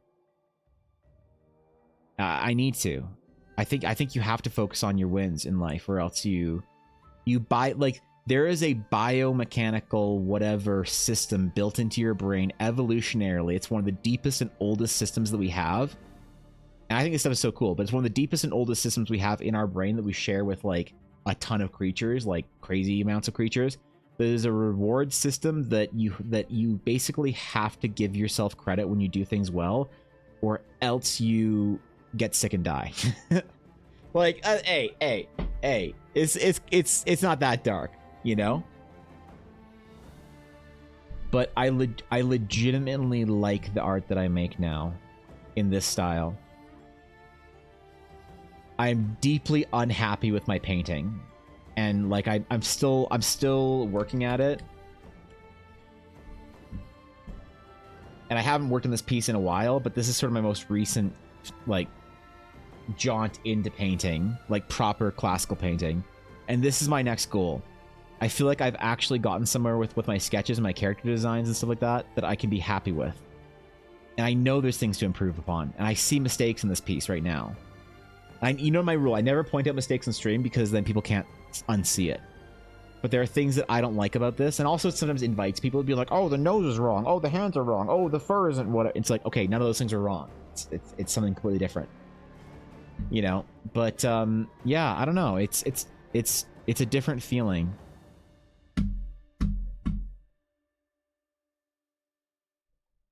It's like a good feeling. That's so rare in art.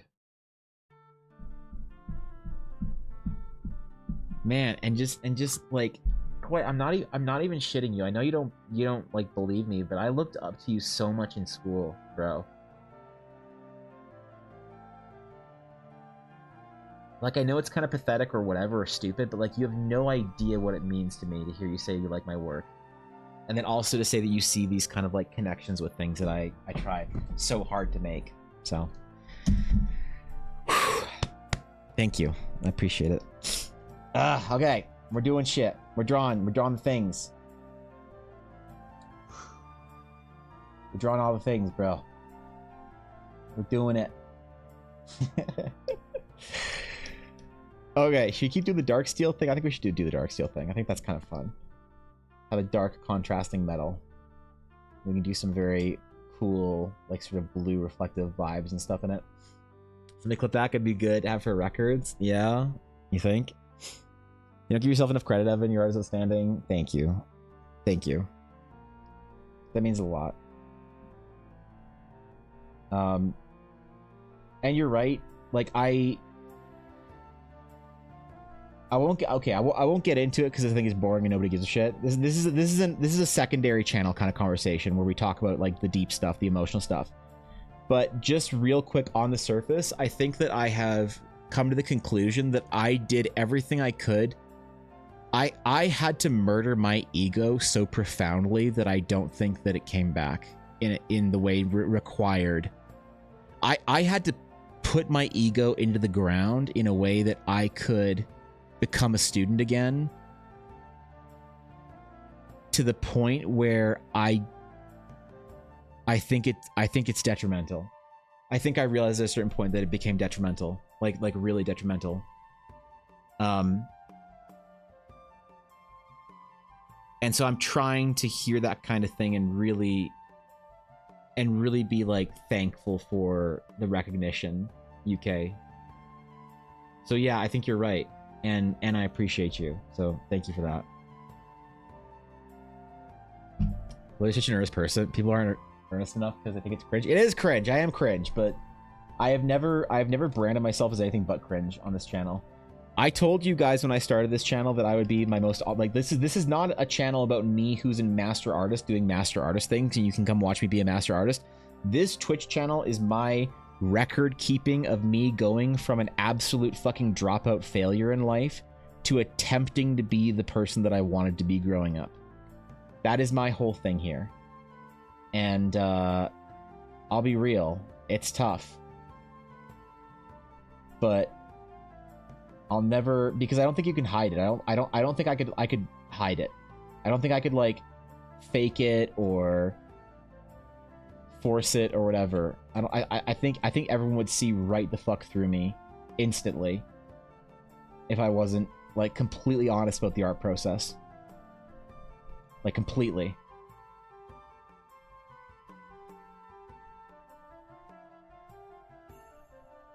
You guys would sniff that out immediately. If I hype myself up too much, if I like talk shit or whatever, people would snap, instantly see through it.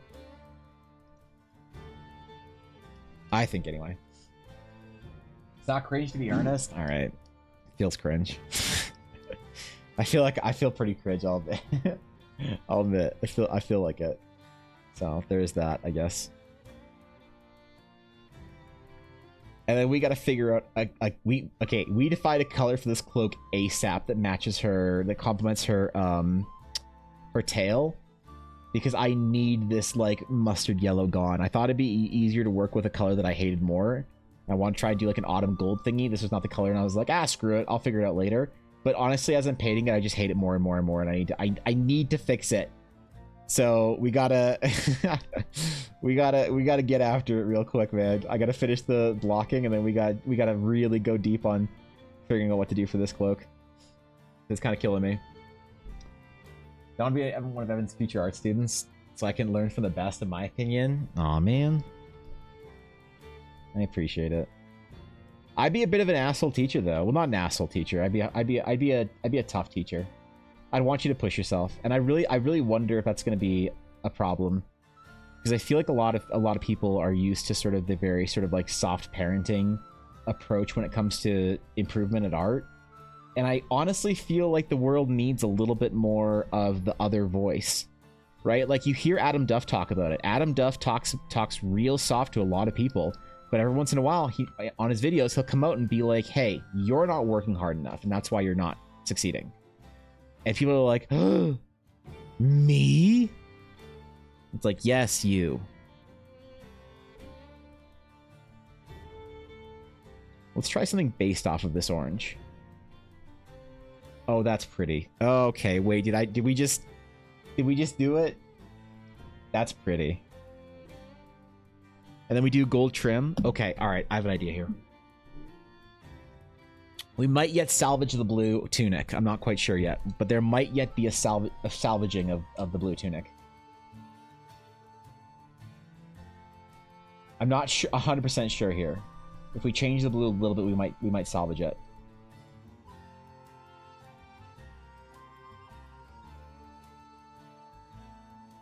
There's a chance.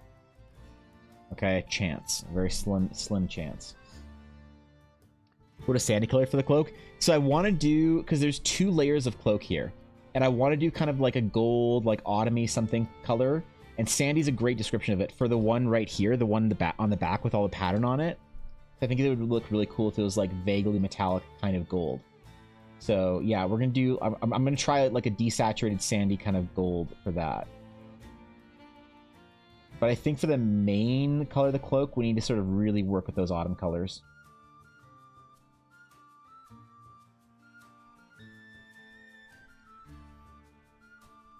And then tons of gold hardware. Tons of it.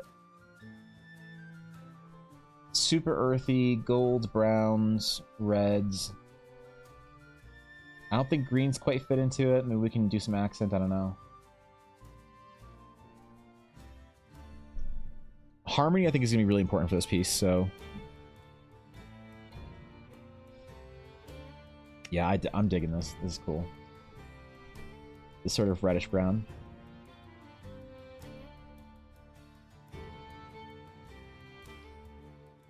I try not to let the time of the year affect me, but I do find that when I'm drawing characters in the summer, I want them to be like brighter or whatever. Like there's a piece that I'm working on. It's like one of my very, very rare anime pieces.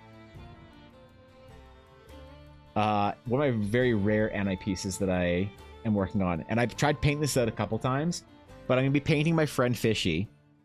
And I've tried painting this out a couple times, and it isn't really working, and I'm trying to find a style. I'm trying to use this piece as a new style. I have infinite folders here of like painted versions of this that I'm not gonna, that I like keep reverting back to the initial sketch piece before I do the line work and the painting again. But I keep wanting to do like summer colors and stuff and summer pieces before the summer's over. So I wonder if I have autumn on the brain. Or if it's just the red hair is kind of doing that to me right now. I don't know. Can't learn if you don't push yourself. Yeah, I think you're right. Auburn blue? So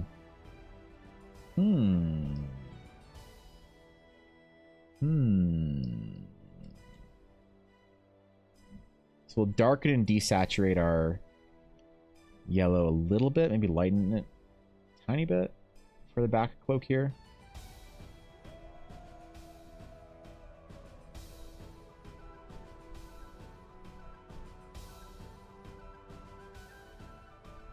Yeah, it's gonna be rad.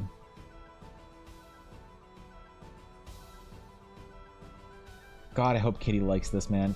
I am so nervous about impressing Kitty. I want Kitty to think the world of me. Like, I really do. Her opinion of me really fucking matters to me.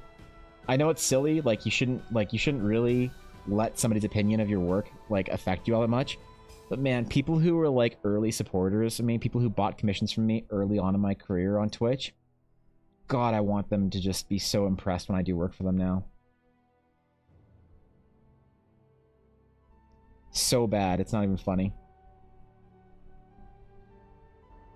And she loves it up until this point. She's loved the entire thing, so probably don't have much to worry about, but still, it's still like anxiety in the back of my brain, you know.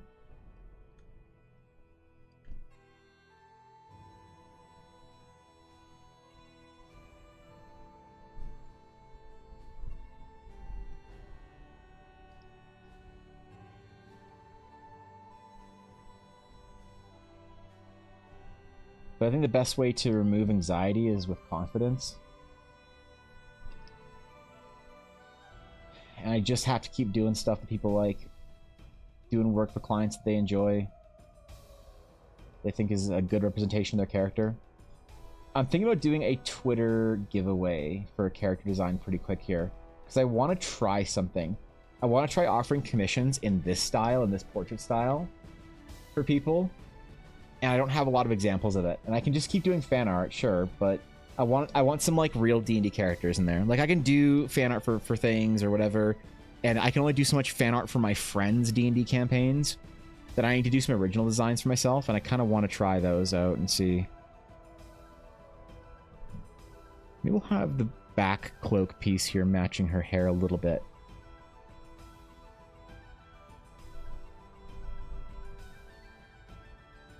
No, you know that needs to be bright. Not flesh tone, please. There we go. I know it's blending with the background. The background will be white when we're painting this. Actually, we could do that right now.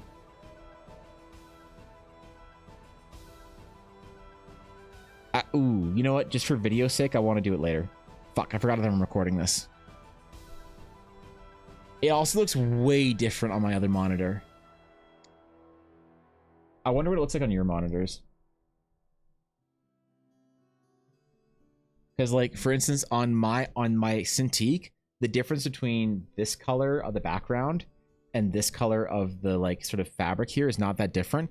But when I look at it on my other monitor where I'm recording, it actually stands out quite a bit. So it must be, like, monitor calibration. I don't know how I have my gaming monitor calibrated. I think it, like, leans cool and, like, leans poppy saturated stuff, so, like, games look better. I think color correctness on monitors is like really difficult. It's one of the reasons why I actually like one of the unironic reasons I have a problem with the iPad is because its color correction I don't think is the best. I don't have anything against the iPad as a painting tool. Like actually, I know some really insane artists that paint on the iPad that paint with like Clip and paint with Procreate.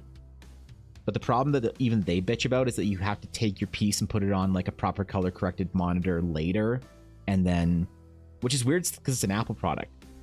Like really the most color correct monitors out there are Apple monitors. You need to do so much to like Cintiqs are pretty good. They're like almost there.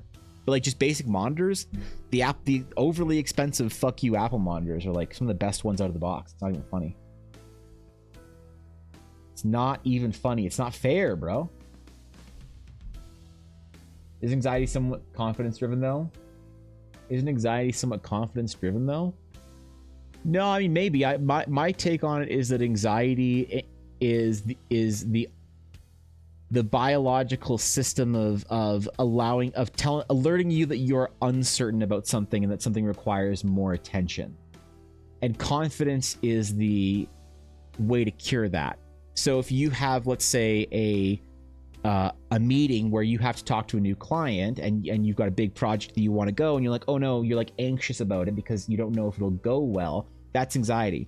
But if you've been through 1,000 of them and you know how to talk to clients, and you know how to do this whole thing, you know how to do this whole whatever, then you're not anxious anymore and you're confident because yeah, the confidence overrides the anxiety. The anxiety is the system of uncertainty and sort of that fear, panic, whatever sector popping up in your brain saying there's something you need to put more attention to. It's like a maladapted system from like ancient days that doesn't really have a place in the same way as it used to. That's why so many things make us anxious in the modern world. We weren't designed to think that there was a jungle cat around every corner like we sort of have to deal with today. What's up, Ghost? The light blue, or a bit lighter on the cloth and the woven texture of the background. It's not present on the cloth. Really? Very light difference, but noticeable if you pay attention. Right. Anxiety is just the fear of future expectation. Yeah, it's an interesting way of putting it. I definitely think that confidence can cure a lot of anxiety.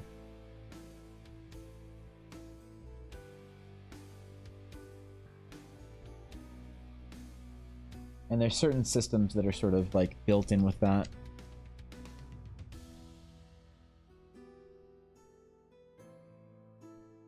I mean, serotonin has a big part to play in that. Everybody like knows a little bit about dopamine and how it works in the brain, but I feel like people don't really get an education on serotonin and how it works and how to properly manage it and what it does to you when it's not working properly. And one of the things that sort of is the most serotonin producing is confidence, is your place in a hierarchy, your competence in an environment.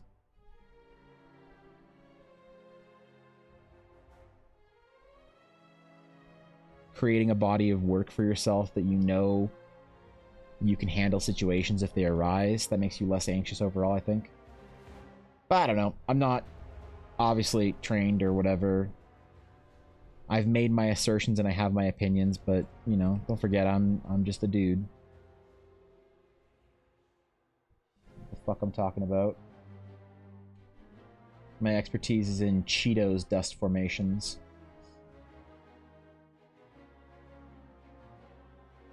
Anxiety is your brain thinking you're in danger. It sucks out of the disorder.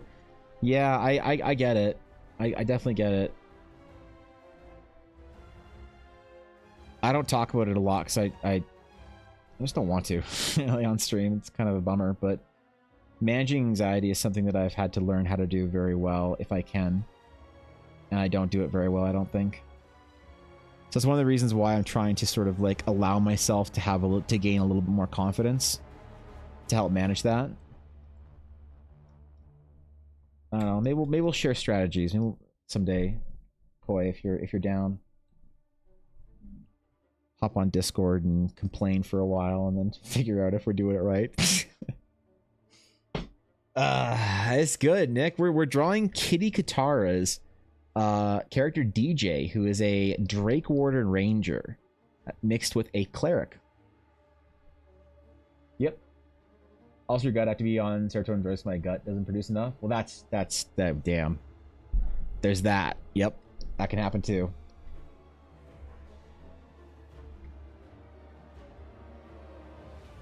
Yep. Yep.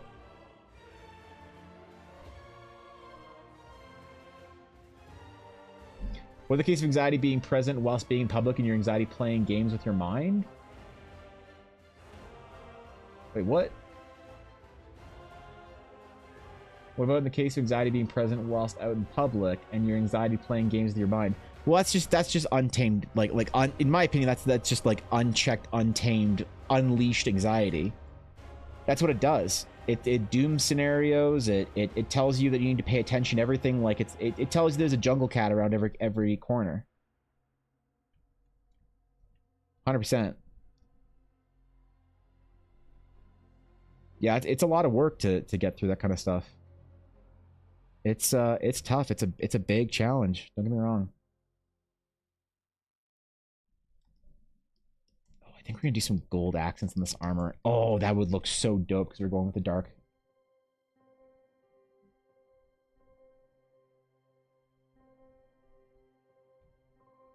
Oh yeah. Yeah. This is sick.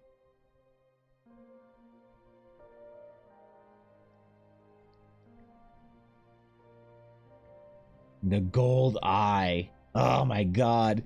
What a reference to an ancient James Bond movie that no one will get. Maybe okay, you'll get. Yep. How you doing, Nick? How have your games been, bro? I'm actually really good at managing sort of now. A lot of learning and researching on my own about it. Don't want my issues to burden others. I totally get it. I totally get it. I see you.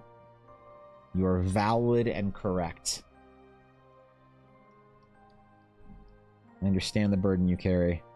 Obviously not specifically, but I understand that there is weight there and that you are carrying it. Let's try the dark steel here. I didn't imagine this being dark steel, but let's try it and see if it works well.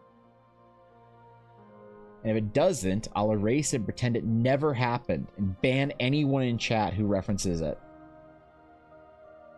That's what you do as an art streamer. Never admit your mistakes. Everything was intentional. If it didn't work out and you redo it, it was an experimentation. Yep. It'd be good, though. I'm taking a break from DMing over a while to work on DM stuff. That's exciting. I think taking a break from D&D, DMing especially for a while here and there, is pretty good. It's like really good for you to like refresh the DM folder in your hardware. Empties out the DM drive. It reformats it. It defrags it. Remember defragging drives? Remember in 1998 when you had to defrag your computer every couple of years? I remember that. I'd sit downstairs, I'd watch it. I'd be so upset that I couldn't play Rocket fucking Space Pinball on my computer. My dad'd be like, well, son, it's almost done defragging. Okay, Dad. Sorry, I'm just farming an okay boomer. Yep. You listen to music and I'm a major music listener. It helps a lot. Yeah, I can definitely distract your mind, take you out of it a little bit, and help you. I get it. So general anxiety, the things that have helped me in the past, even though I don't use them enough, is breaking down the task, figuring out the next tiny step. It can also be scary, but helpful to be very truthful about what is scaring you and the thing. Yeah, totally. And your brain sees through that shit. If you ain't honest, you know.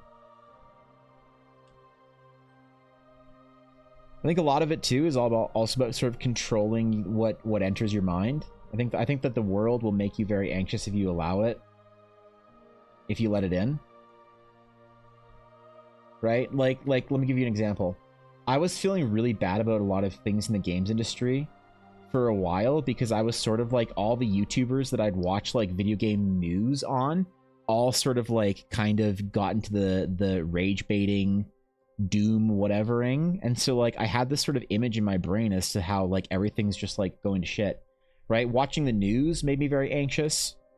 Like if you know somebody in your life who's very politically active and they're like very very into all things politics and news and what's going on, they're generally a little bit high strung, a little bit wired up, you know. And like there's people that I know personally where I'm like, you would be happier if you unsubscribed to the fucking news channel that you listen to, got off Twitter, and stopped going on YouTube to see about what thing you'd be mad or scared about today. And I recognized that in myself, and I disconnected. It's one of the reasons why I did disconnect from basically all those topics so hard, is because I was like, why am I anxious about this stuff? Why am I like fearful and mad and all these things about these things that don't actually fucking matter to me? Oh, but they do matter. Having these social issues, these things, these you know, the war and famine and disease and okay. But does it really matter? Like honestly, truthfully, to your daily life?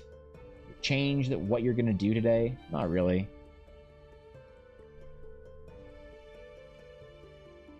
Go to the gym, pick up heavy weights, eat well, be productive, make friends, walk a lot. Drink some water, brush your teeth, you'll be fine. You'll be fine. I believe.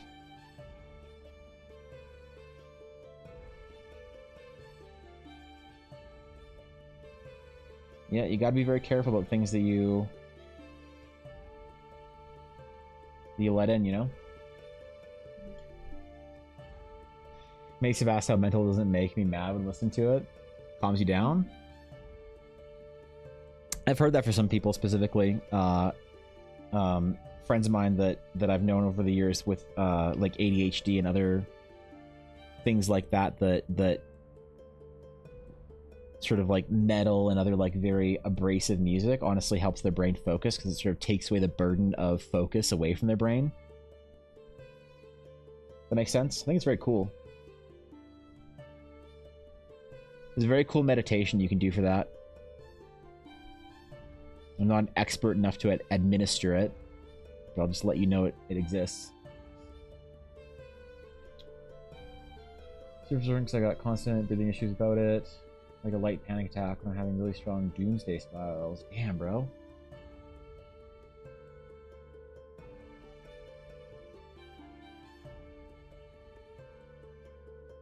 Yeah, lists help. Yep, organization. I think that one of the biggest things, like honestly, from a real talk perspective, I think that order is one of the biggest things you can do, especially like for creatives, especially. One of the best things you can do for yourself is to order your surroundings, order everything about your life. I've known so obviously everybody's different. I haven't known a single person that's that messy ADHD person that like needs to live in mess that doesn't feel better when they're in a clean space, when they're in a well-ordered space and an organized space. When they organize their days, organize their like routines, organize their space, organize their possessions, organize everything about their life, they always feel better. The only person I've ever met that lives better in that chaos and than the order is my sister-in-law. And maybe she's changed things, I don't know. She's the only person I ever met that seems to actually be, and I've known many people that have said that they live and thrive in chaos more so. It's like, hey, everything of mine is in a pile on the ground, but I know where it is, in which pile. Like, just try cleaning your shit for like 1 week. See if it's better. Like legitimately try it.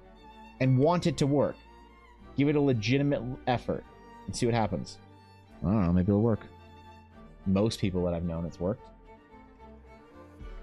Yep, lists, organization, stuff like that. All helps quite a bit. Especially if you're like a freelance artist and you have so many things on the go. I will get overwhelmed very easily if I don't. Like I've had to take time off from streams to handle and deal with my overwhelm. I've had to ask Ella for help. I'm like, can you help me manage these things? I can't see through. Like I can't see into the project. I can only see the overwhelm. And she saved me on a number of occasions.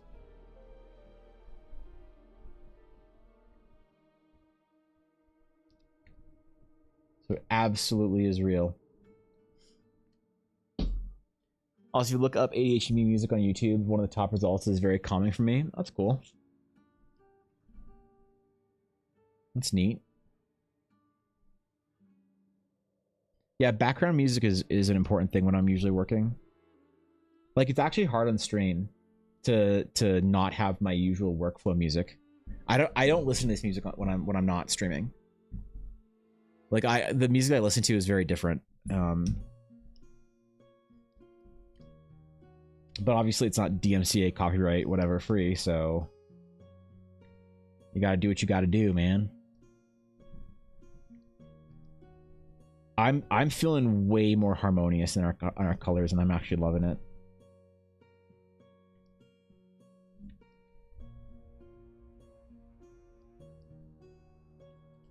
I'm really feeling it right now. We're autumn as fuck. I hope Kitty likes it. I really do. She said she had no I fucking love it when a client tells me like, I didn't have any vision for this. Whatever, because like the delight that they get when I surprise them with something that they didn't think of and they love the idea of and like impresses upon their character so well and it all just kind of works out. It's such a treat, man. Like, you'd have no idea. It's such a delight. Doing commissions for people and stuff like that really hits me. Like it refreshes me, rejuvenates me in a lot of ways. When I remember my family and they've said if they have negative feelings, go to the gym and lift weights. I'm like, okay, buddy. Secondly, are you good? No, I mean like there's a lot of, so like the most like there is an actual connection. The most important or potent natural booster of serotonin is physical activity. I mean it. Going like seriously, making a habit of going for walks and going to the gym is it's a really good one to form. It's definitely changed things. Like it's good shit. It's good shit. I'll and also the way you feel when you're healthier and stronger and fitter and whatever, like it gets you. The walks in nature, all that stuff, it all works. It ain't BS. It's not bogus. It's true and real. I don't like going to the gym. I fucking hate it. But I'm generally less anxious and unhappy when I'm fulfilling my habits of gym and working out more so. Like almost one of the best things that I've ever done for my mental is losing weight. No cap. It's not just so you look good or whatever, so you can like fight people or some shit or whatever reason you think that there is to lose weight or get healthy or recomposite your body. Recompose? I say recomposite. Very helpful to have someone else help you prioritize tasks. Yeah, totally. Let's not death metal off stream. Not really. I'm not a big metal fan, to be honest. No, my off stream playlist, I'll show you. There's some stuff you'll notice or recognize on here. Ooh, wait. Oh, is it fucked up because it's on a different monitor? It is. Okay, so I can't. Whatever. This is just a really quick playlist of some stuff I listen to off stream. There's some EDM, some bands, some bigger bands, churches, some Japanese stuff. Karutada, Porter Robinson, K-pop, a little bit of K-pop, some actual like League stuff. Dalco, Supercell, Card. 30 Seconds to Mars was the thing that I grew up on in high school. What else, man? What else is recognizable in here? Daft Punk, Man with a Mission, Hyuna, some anime stuff. I don't know. New Jeans. Some Post Malone. I don't know. This is like one of the playlists I listen to off stream.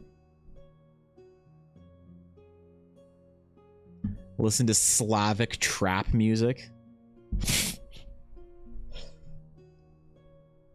I listen to a lot of audiobooks and podcasts when that's the thing that I listen to the most. If there's a good audio book or podcast with talking about something interesting to me, I will listen to those. Probably most preferably. I like learning things as well as working, doing the background. So there's a good Stephen Bartlett or Andrew Huberman or Joe Rogan or Chris Williamson podcast or Lex Friedman podcast. They're talking to somebody interesting about something interesting. Then I'll listen to it.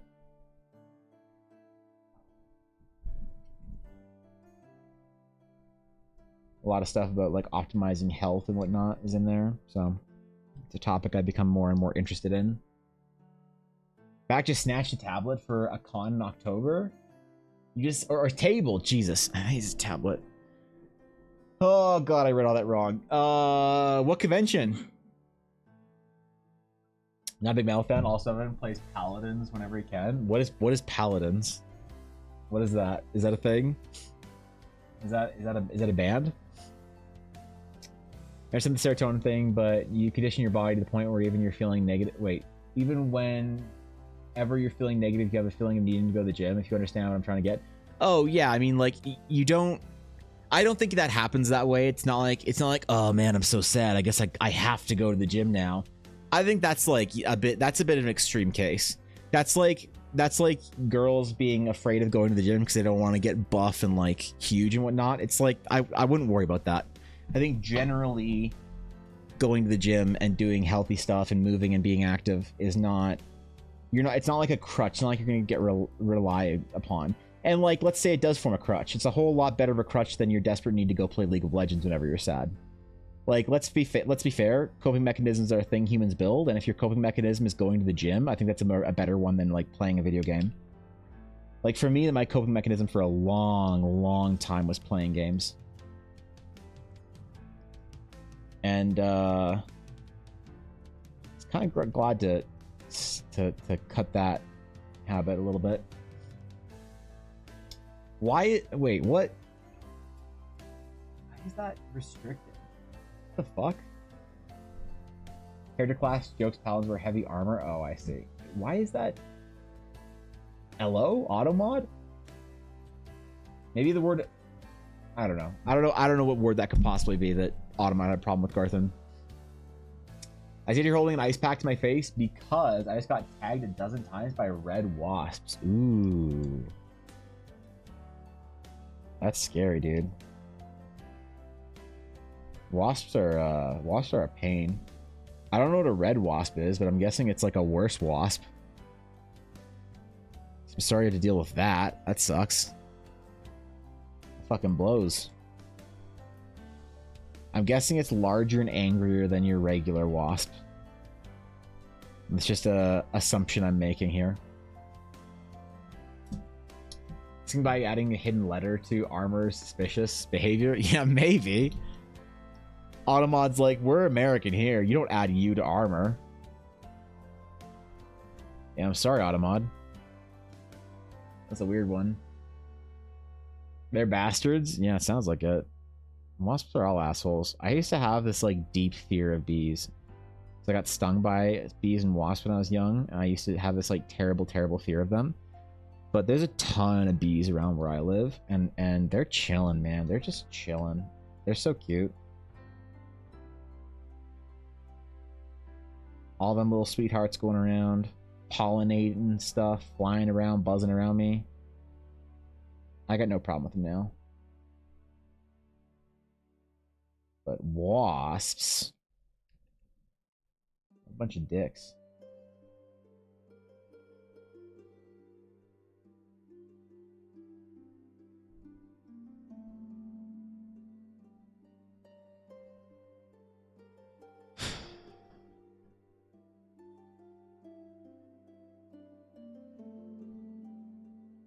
Maybe the blue tunic isn't ruining the piece for me. Maybe it's okay. No, we're gonna do some experimenting here. Let's see how I feel about it when it's all like blocked in, I guess.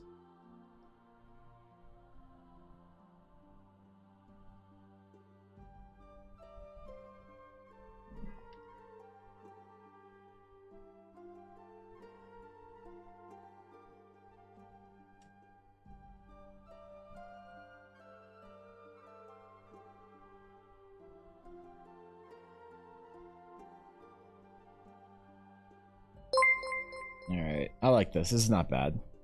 Here, take a bardic inspiration. Oh, shit, dude. Yo, Feed, thank you. What the hell, dude? Thank you. I appreciate that. That's very kind of you. Damn. What a nice little first chat in there. Thanks for the follow. Thanks for 100 bits. I never get bardic inspiration. I feel like I need it for this piece. I'm really worried about this color palette for our Drakewater Ranger right now. I'm not sure how it's going to look once it's done, because I won't know until every single part of it's done. So thank you very much. I appreciate that. It's very kind of you. Looks like red, white, and blue just need a star on the shield. Ah, shit. Ah, you're right. You're right. We'll try experimenting some different colors of the tunic, because I don't know if the blue really works. I think that all the autumn colors Like, I'm contemplating trying like a green for the tunic instead. Kind of like a Shire green. But we won't know until we've got everything else done whether or not it looks good. That's the pain. Thank you again, Feed. I appreciate that. It's very kind of you. I'm honored and humbled. You made my day.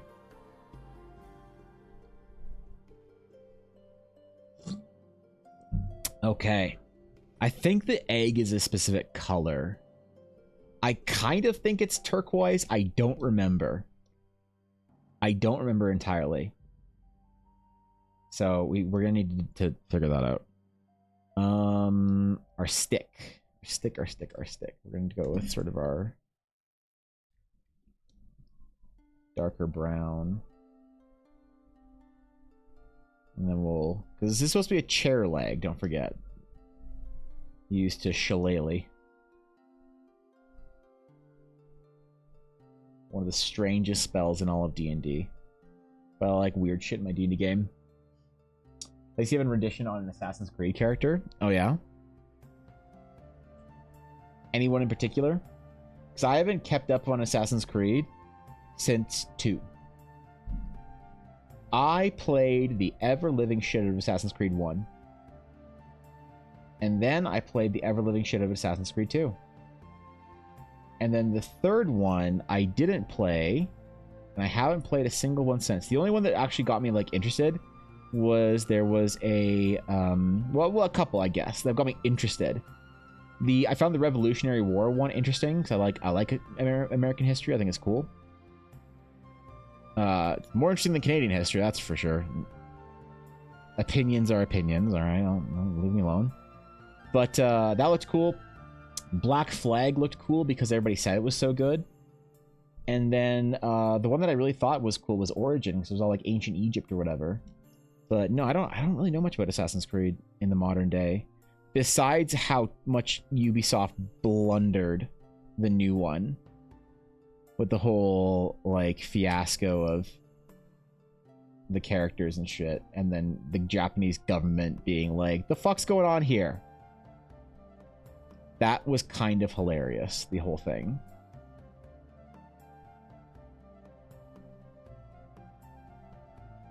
Yeah. I watched a video about the whole drama and everything that happened with the Assassin's Creed blundering. Kind of made me laugh, kind of made me sad, all in one. You watched the movie Assassin's Creed? Was there an Assassin's Creed movie, really? Assassin's Creed movie. Was this real? Oh, it is real. I forgot because Michael Fassbender was in it. Yeah. No, I didn't.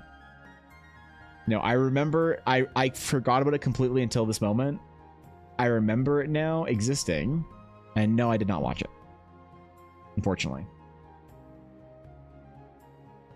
Yep. Yep. 1, 2 reference all others as lackluster, possibly 3. Like an Assassin's Creed 1 and 2, Ezio Altair type thing. That could be kind of cool. That could be fun.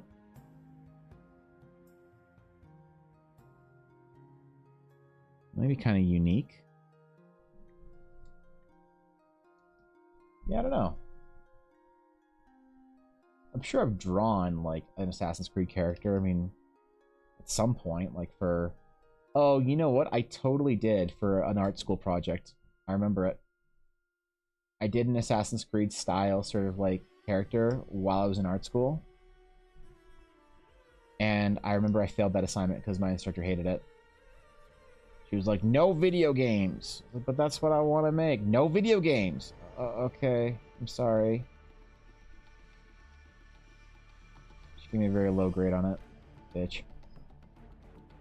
You out, it's an absolute masterpiece. Is it? Damn. I should really expand my cinema repertoire then, shouldn't I? I'll be sure next time I have a movie night in 8 years to recommend that Ella and I watch the Assassin's Creed motion picture.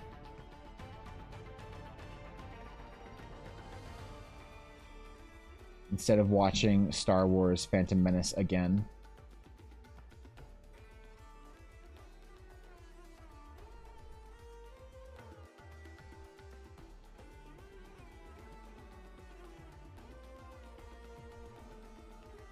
Be certain to hit that one up, all right?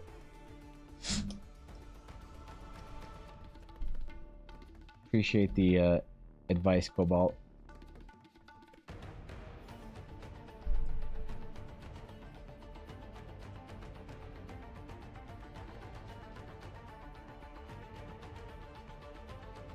Be like a rogue or something, right? Maybe a ranger.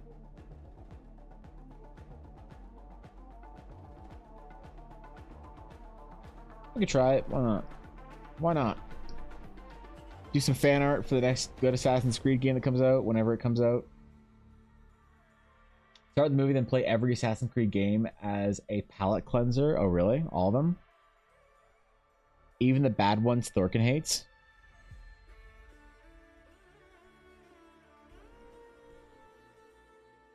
I don't know which of the bad ones were that Thorkin hated, but boy, did he hate some of them. Boy, was that man Madge.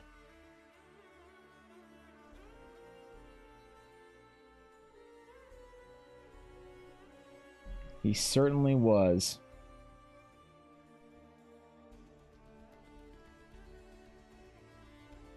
I don't know why. Never asked. Hear yourself and don't watch that? No? Alright. Well. I knew Cobalt was just trying to waste my time. I will instead go... What? Okay, what does the Assassin's Creed movie have on Rotten Tomatoes? Let's see.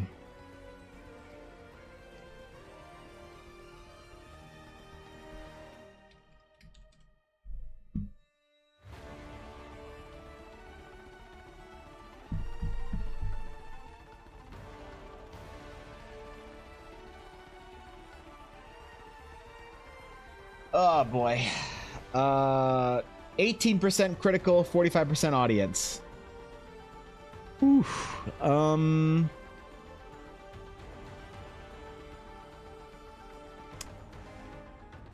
What can I say? I guess I'll skip it. Yeah, maybe a different one at some point in time. Different video game based movie. Are there any good video game based movies that have been out recently? I can't think of any. Maybe Deadpool? Kidding, relax. I think Ella's gonna go see Deadpool with her mom this week. Ask her how it is.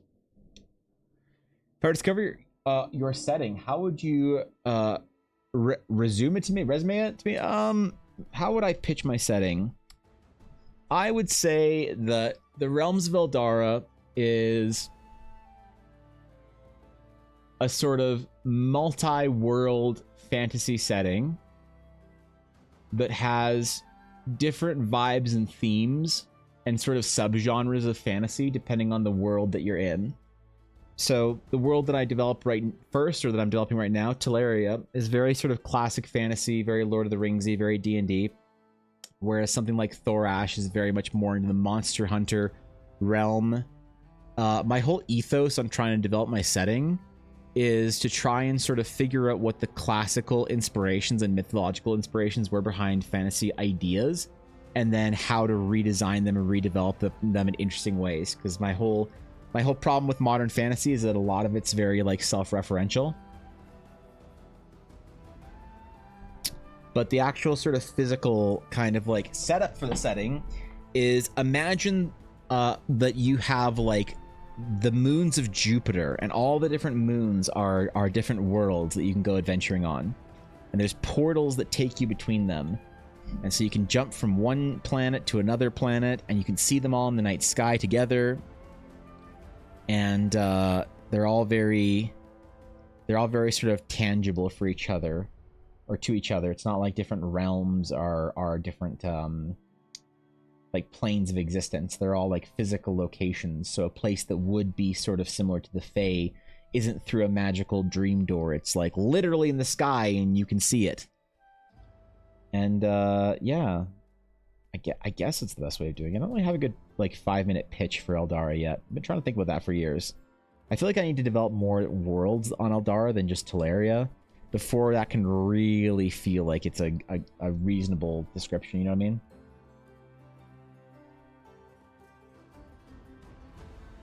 Yeah, it's a tough question. It's really tough.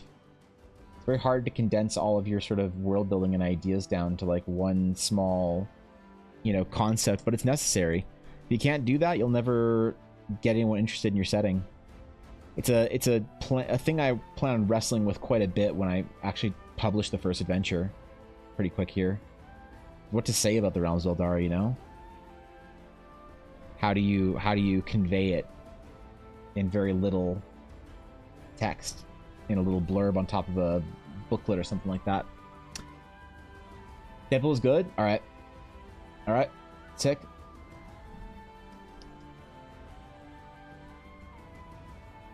I trust you.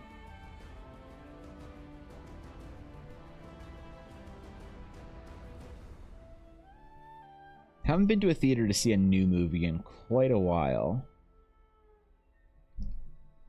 Last time I went to the theater was in May for the re-release of Star Wars Phantom Menace for the 20th, 25th, whatever, 30th? I don't remember. Whatever the anniversary is of Phantom Menace. 25th, I believe, right? Because 1999, yeah. That was cool. But I don't see a lot of movies. I don't go to theaters all that often. They're very expensive. I don't actually enjoy the act of watching movies all that much anymore. I don't know why.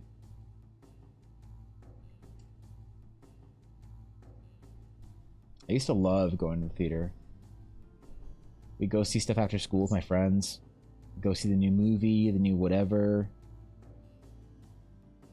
We'd go to the mall that has the movie theater attached to it. We'd mess around the mall for a while, and then we'd go to the movie theater to actually wait in line, because that was before you could select your tickets. And then we just chill out, sit on the floor, and play like video games and shit on our DSs. I enjoyed that. That was a core memory of mine. That was good shit. Recently? I don't know. Nothing's really grabbed my attention, you know what I mean?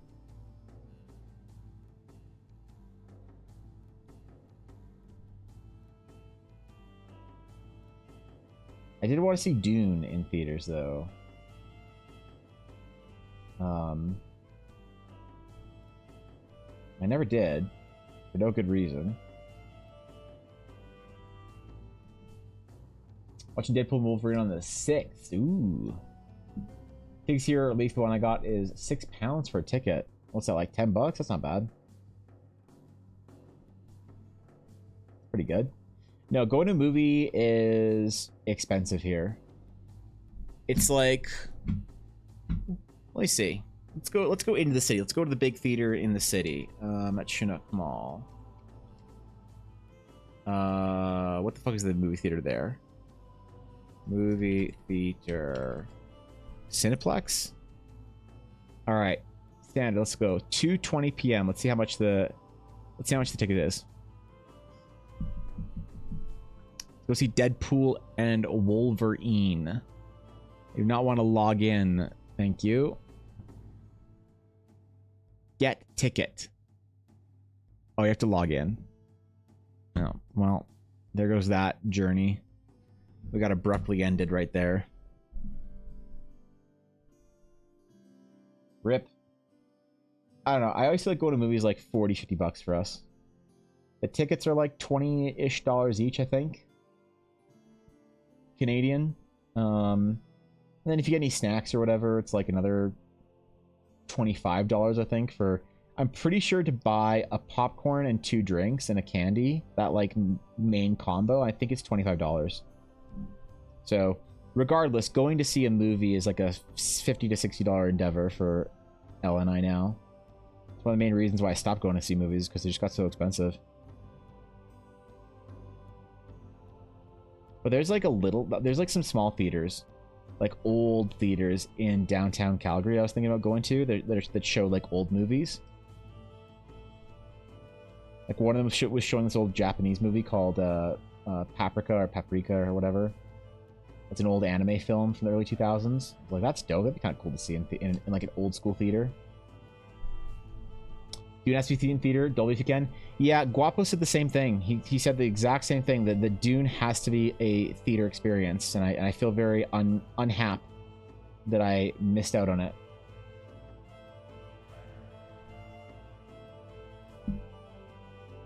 It bothers me greatly. It's probably one of the only movies in the last whatever that I'd actually want to see in theaters. So I'll get over it. I'll complain for a little while, and then I'll get over it. I'll be fine. But I will complain. $20 a ticket? Yeah, it is, right? Yeah, it's like $20 for a ticket. And that's for, like, what is it for, like, AVX tickets and shit? Like, the fancy box and whatever tickets that you get. It's expensive.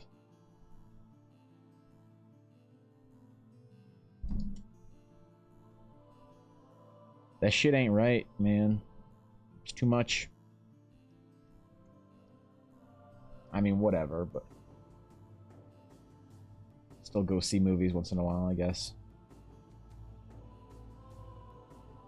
Actually, so I went and saw two... I hadn't seen a movie in more than, like, 4 years in a theater, and then I went and saw 2 movies in like, within a week span of each other. So I saw the Phantom Menace in theaters with Ella, and then we went back to the theater, like, a couple days later to go see the Gundam Seed movie with my friend Earl.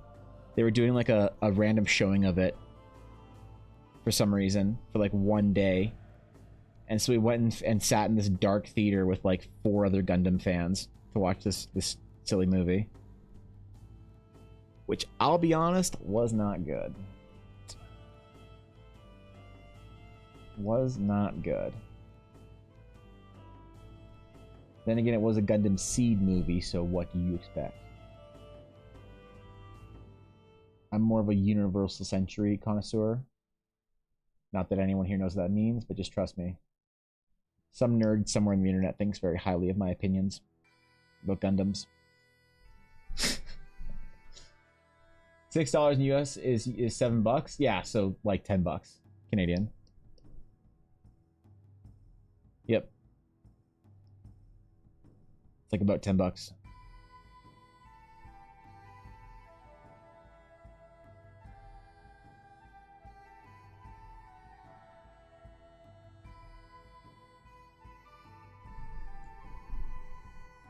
Now, one place I love seeing movies is in Japanese movie theaters. Those are fucking awesome. Everybody's so polite and quiet, and snacks aren't overpriced. You can't get giant snacks like you can in NA. Everything's reasonably sized.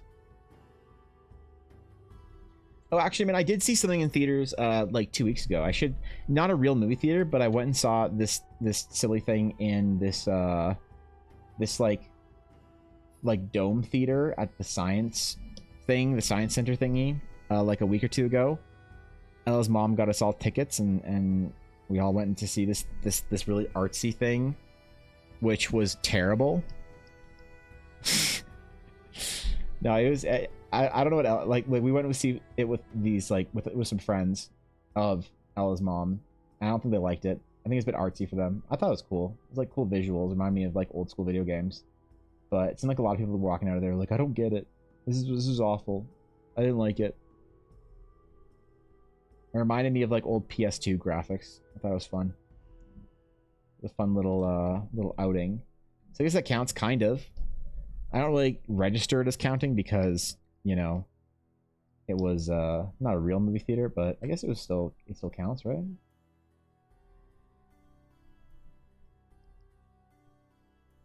I go down there more often, see what's up. Go up there for little dates with Ella. A little science center, get a little pass or whatever. We do have a zoo, an annual pass for the zoo.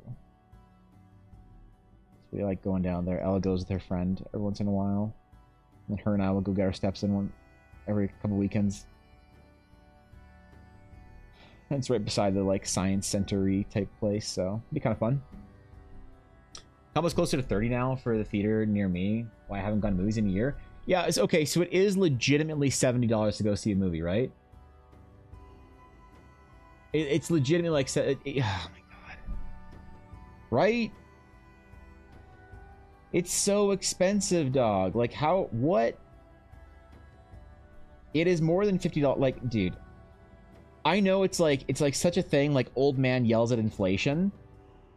But like, dude, I was just sitting there stun locked the other day when Ella and I we were gonna buy food out, and we were at where was it? What was I doing? What the fuck did I buy that shocked me and how much it was? It was, oh, you know what it was? It was Edo. Ella and I went to the mall and we were like, hey, we were out for Go Fest, right? We were gonna get food at the mall, and I got like a little cheeseburger, and Ella got Edo, and I had to go get it because we had Una with us, and like security doesn't care if you bring your dog into the mall, if, like dog's in a bag, but obviously you don't want to bring your dog into the food court because then that's probably weird. So I went to the food court to get Ella and I food. I went to Edo to get Ella her food, and I got her like a bottled drink and like a fucking noodle combo thingy, and it was 18 bucks. It was $18. And then it asked me for a tip. I was like, when did this become so expensive? Like, this is happening everywhere, right? It's not just a Canada thing. Y'all in the US and Europe are also dealing with this shit too. Elle and I used to be able to go out together back when we first started dating. No, that was a while ago, to be fair. We would go out for dinner, and dinner between the two of us would cost $50 tip, tax, all in. Because it'd be $15 each for our entrees. And then it would be like maybe, I don't know, $10 for drinks and all that kind of stuff and tax, and then you tip $5 or $10 or whatever, right? It was crazy. Like we'd be able to go actually eat somewhere together for around $40. And now we were at the mall, and my meal was $15 and hers was $18. I was like, what, $33 for fast food court? Wait, what? Has it been that long since I like got food out? When the fuck did that happen? The fuck? What kind of bullshit is this? Oh, we need the Lotus thing. Ooh, I forgot about that. Let's do that right now, so I don't forget again. Lotus. So Lotus flowers look pretty cool, I think. Do a quick little design for it. So Lotus flowers, they got a little cup. Ooh. Move that more in the center there, and then we'll rotate it, obviously. Do it on a new layer.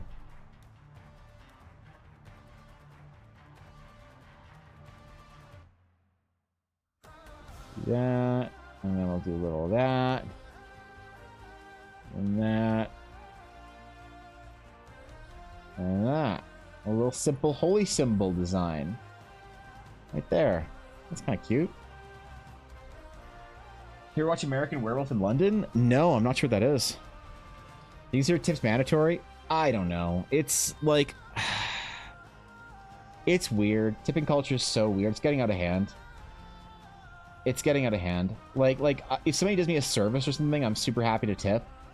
Like I tip my hair stylist, whatever, every single time. I find the one thing I find offensive is tipping for food when you have to stand up to order it. Right? Like if it's quick service stuff. Like a restaurant tipping culture is still a thing. Like, okay, whatever, like sure, dog. Like I get it. It's fine. Like it's not, but like whatever, I'll play the game, I guess. But the tipping for like quick service stuff, like tipping at Starbucks kind of places, coffee shops, that kind of thing, that's a little weird to me, I find. You know, and I do. Ooh, wait, hold on, that was on the wrong layer. Wrong layer.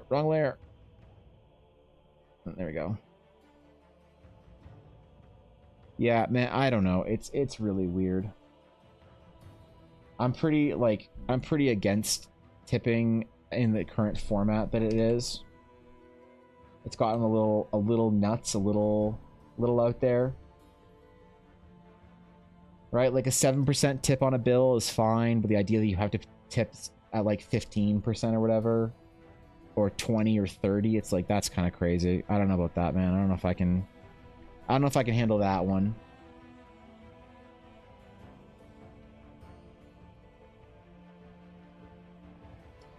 Is that Pantheon's intro song I hear? I think so, yeah. I'm not really listening what the background music is, Alaire, but I do have Pantheon's theme in my stream music mix, because Riot music is creator safe, so it's optional here. Well, I mean, to be fair, it's optional here as well. It's just we have a culture where it's like considered incredibly frowned upon if you don't tip for things. Most people are getting pretty fatigued with it. Most people I talk to are kind of at their wits' end about tipping in Canada.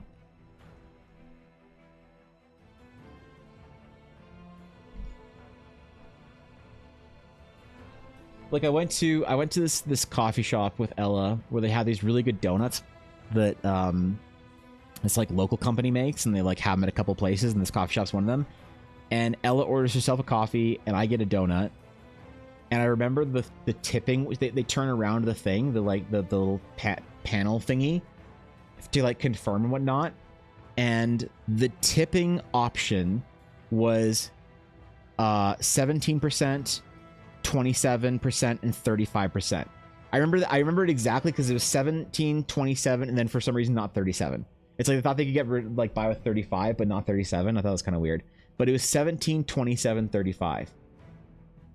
And I just like had a moment. Like I think Ella like hit the custom amount and then tipped like $1 or $2 or whatever it was, which I don't know how much percentage that was, to be honest.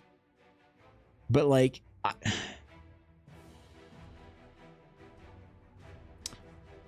you know, it's a little much. It's a little much. And so I prefer not to like eat out all that often because of that. It's just so expensive. And then you can say like, oh, well, you just don't like conform to the social standards of whatever, blah, blah, blah. It's like, yeah, true. That all works out like very well. Like, sure, why not? But it's just awkward. It's weird. It's so weird. The expectation, the responsibility. And people say like, oh, well, like servers, you know, whatever, or people in the service industry, they make all their money on tips, and if you don't tip them, they can't pay rent. It's like, I think that's a problem for the company, and not necessarily a problem for the person.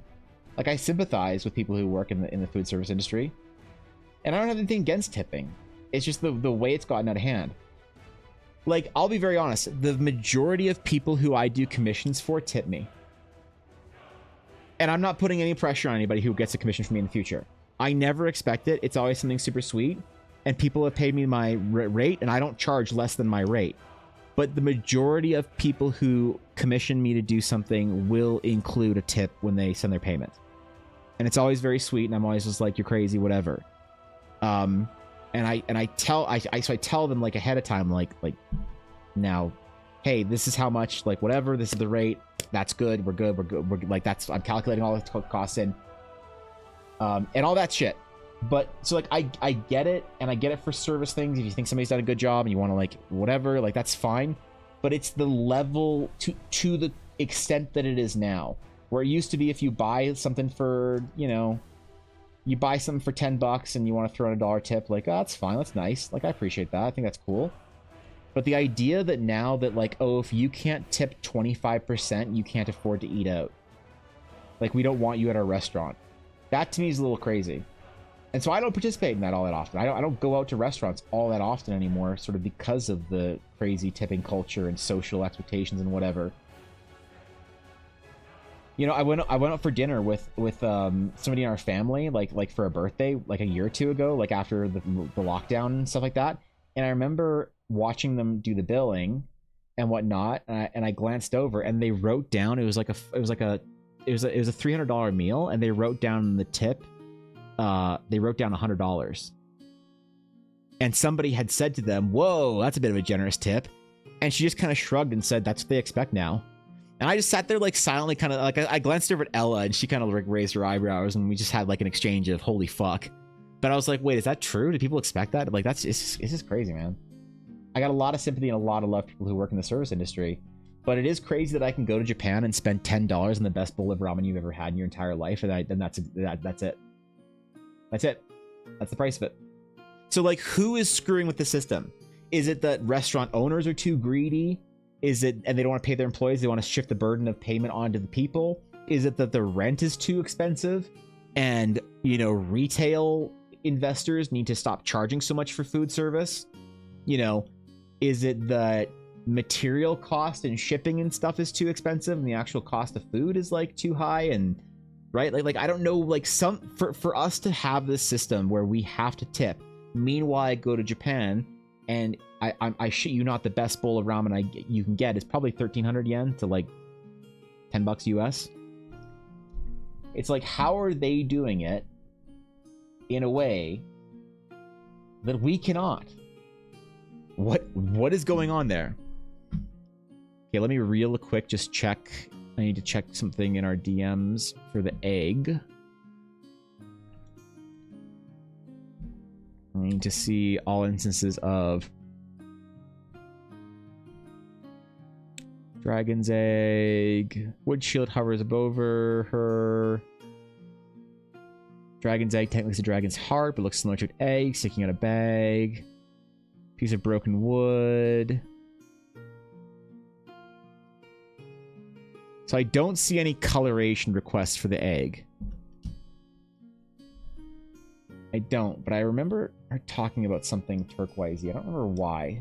I might be wrong about that, and if not, then I'm crazy, but we'll kind of a seafoam thingy here.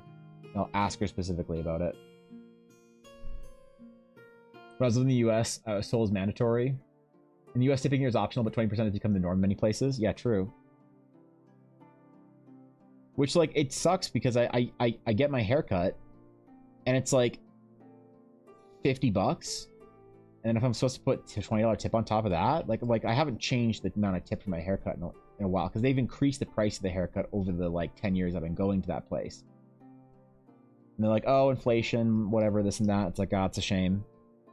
But at the same time, it's kind of hard to expect people to keep up with it. It's tough out there, man. It's really tough out there. You know, there's a lot. Yeah, I just don't do it anymore because of that. Like, fuck it. I haven't had a meal out in a restaurant in a while. The last time I think I had a meal out in a restaurant, unironically, maybe was when the mods were here. I think. Is that true? Have I gone out to a restaurant to eat, like in a sit-down restaurant since then? Oh, that's not true. Yeah, I did. Ella and I went to Banff, and she wanted to sit on a patio. And we sat on the patio, and we had Yuna with us. And she got something to eat, and I didn't, because I just wasn't feeling like I had really bad heartburn problems that day, and I didn't want to fuck with it. So I didn't get any food, and she got food while we sat on this patio. And besides that, I think the last time we went out for a meal, like in a restaurant to eat, was when the mods were here visiting us in last November. So that shows you how often I go out. The income I do not make? Yeah, no. Yeah, me either. Restaurant system management not paying people high enough wages, but like, why? What is it? Who's fucking the system up? Is what I wonder.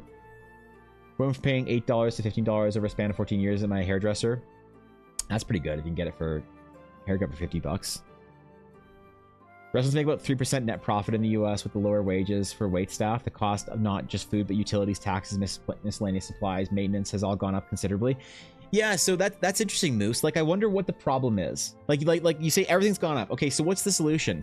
Is it in some ways that like you need to offer some sort of like tax subsidy for like food locations? Is there like a different thing there? A different taxation method in different places where it's like if you're an establishment that makes food for people, you don't have to pay as many taxes? Or is it that like retail investors charge too much for rent? Like, I know that the low wages for wait staff, it has reasons behind it, I just know that the reason, I don't know enough about the topic to have a super strong opinion on it. I just know that if the wait staff have to be compensated by the customer in additional voluntary compensation, somebody has fucked up in the entire industry. Somebody has screwed up so bad that food out has to be so incomprehensibly expensive, you know. And then on top of that, whatever. Because yeah, the meal that we got out, I think Elle and I, like, she got I forget what she got, but she got something when we were out in Banff, and the bill for her to get a beer and an entree plus tip all in was $40 something. It's like $43 or $45. Her beer was $10, and her entree was like 23 or something like that, and then tax and tip was like an extra $10 or whatever. But for one person to get a beer and an entree, it was like $43 or $45. And I know that somebody screwed up. I don't know who and I don't know how, but somebody across this entire system has royally fucked up, if that's how much it is to cost, like the cost for food. And even like you go to fast food, like fast food ain't so fast anymore, you know? That shit's expensive. That shit's a luxury that I get like maybe once a month. Not just because it's expensive, but also because I'm a fat fuck and I don't want to eat a ton of fast food. But damn it, sometimes I want me a burger, bro. I want me a real burger. Me and my dad used to cut ours at the same time. We pay $40. For what? Oh, for your hair. Right. Yeah. I don't know. Imagine not having tax including our price, or imagine not having tax included on prices is wild. Oh, do you live somewhere where they include the taxes? Yeah, that's definitely a North America L. Like, is it like that everywhere in Europe where like does the entire EU do tax included? Because here it'll be like whatever you buy. Now I live in Alberta, which is the lowest, I think, extra taxes on stuff because we don't have a provincial tax. We only have a federal sales tax. So it's 5% on everything you get here. Whatever it is you buy, it's an extra. You don't, like, you see a candy bar for $1 on the shelf, you know you have to have extra change for the dollar. You can't just like pop a loony or whatever. So I know a lot of places in Europe have moved into a new era of futuristic technology where they include the fucking prices of taxation into the actual price, which is pretty rad. Just like a desaturated version would work of the blue, because I don't hate the blue. I don't hate it. I think it's kind of nice, actually.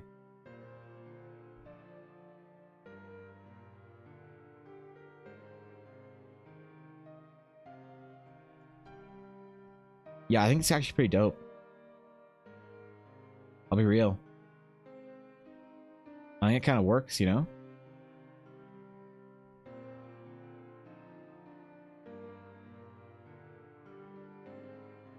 Yeah, I did not look at this for like 10 minutes and then think about it. They justified lower wages for waitstaff because they're always being tipped. This happened in the 60s to avoid having to charge more for meals, whether the higher prices would attract fewer customers. So how does it work in places where you don't tip? Like if you go for a meal in Spain, is it just way more expensive? Because I kind of don't buy that. It can't be that way, right? It's not like people just have a general acceptance of food being way more, like being 20% more expensive in other countries. Like if that's the thing to do, I think they should just do that. I think they should just make food 20% more expensive here. And it's like, okay, you know, this sandwich that was $20 is $24 now. But like Gary can get a livable wage. I think that'd be way better. That'd be so much more respectful to the customers to say, hey, this is our prices, and we don't accept tips at this restaurant. So, yep, it's just more expensive. It's included. We can pay our waitstaff a livable wage, right? But maybe people won't go there. I don't know. Is it talks if we stop giving tips at certain restaurants, like pizza places, since they're always busy? I don't know. I think that like I don't remember where I heard it, but I think the metric of if you have to order standing up, you shouldn't tip. I think that's reasonable. You know, I don't know, but I think that is reasonable. But Yeah, if you have to walk up to a counter and order, that you shouldn't be expected to tip. It all depends on where you live. Here in Sweden, I can get the best burger for around $14, and I earn after taxes around $2,400. Right. So what's the Big Mac index for Sweden? Big Mac index Sweden. The Big Mac index is adjusted $5.59 for Sweden. So about the same as Canada, a little bit more expensive. Just on top of there. Sean Storm, thank you for the follow. I appreciate it. Welcome. What's up, dude? You got some gems here, but apparently I'm not following? Damn, bro. Thank you. I appreciate that. So, yeah. So, I mean, it's not like Sweden is... Yeah, it's a pretty average. So that the thing is, though, that's... Is that more... So when you say a burger, though, Alaire, do you mean a burger from fast food joint, or do you mean a burger from like a restaurant or like a good burger place? Because a good restaurant burger or a good like pub burger or whatever, for $15 would probably be about the same as it is here. Actually, you know what? No, sorry, that'd probably be a little bit less, because Ella and her friend went to lunch one day at a burger place that had just opened up, and I remember Ella mentioned that the burgers were a bit expensive, but they were good, and she said the burgers were $17. So good burger from a good burger place, $17 plus they expected a tip. Like, that's crazy. That's fucking wild. I don't know. All right. Is there anything that I hate about this color palette? Anything I just can't fucking stand? I think it's decent, to be honest. I'm actually pretty happy with it. Is that a theory involved in my D&D campaign? What's your theory? I'm always game for D&D campaign theories. No tip, $14 with fries and drink. Oh, wait, are you kidding? That's with fries and drink?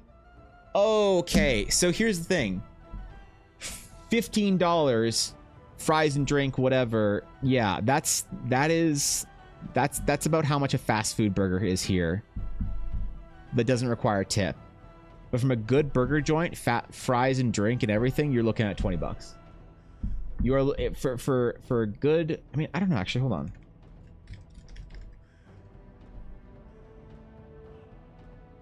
How much is there's a burger place I wanted to try in the city. They have prices on their menus. Oh, they're a chain. Oh, that's cool. Oh, neat. But they're good, apparently. Do they have prices? No, they don't have prices. Get fucked. Screw you, Evan. If I had ordered, do I have to go through, like, skip the dishes or whatever? Order online?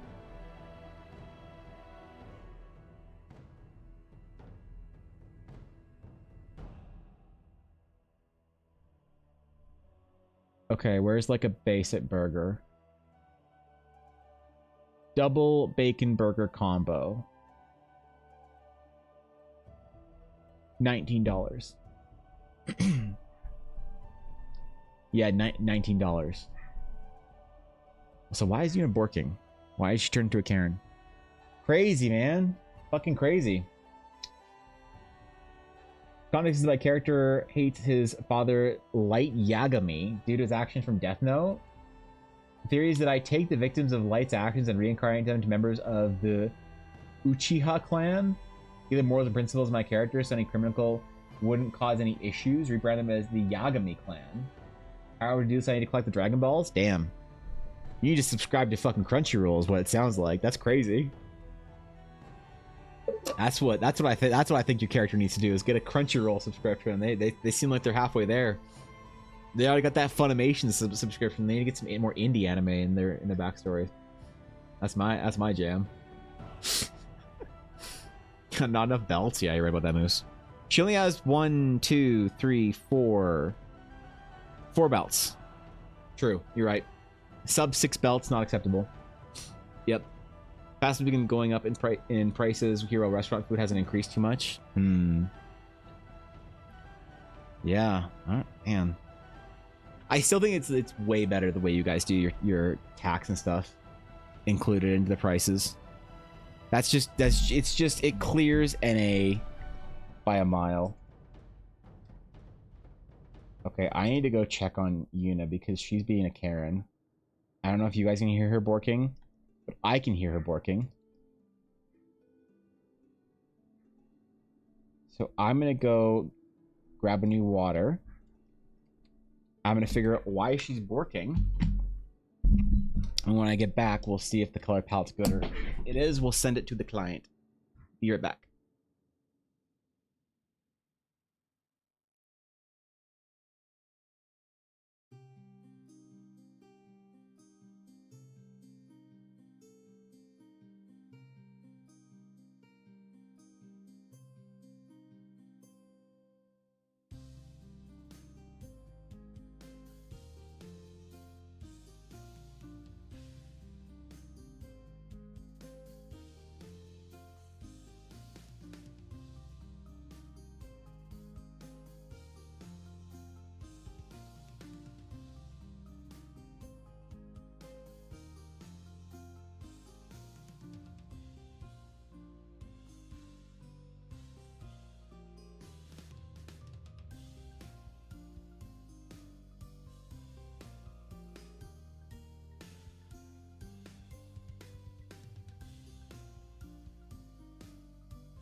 All right.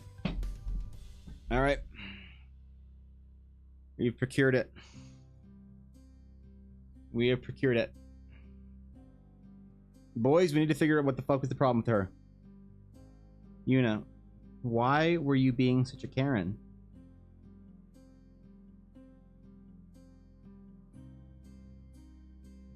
La Doglina. Why were you being such a Karen and working?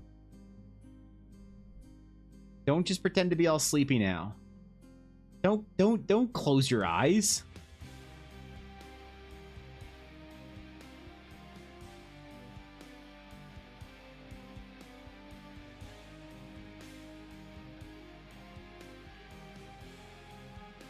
No more barking, all right? I don't care what you smelled. I don't care what bear walked across our lawn. I don't care what moose just smashed into a car across the street. You do not bark. I don't care what creatures you see out there. Worse yet, what kind of people are out there. You cannot be comfortable right now. She's like vertical.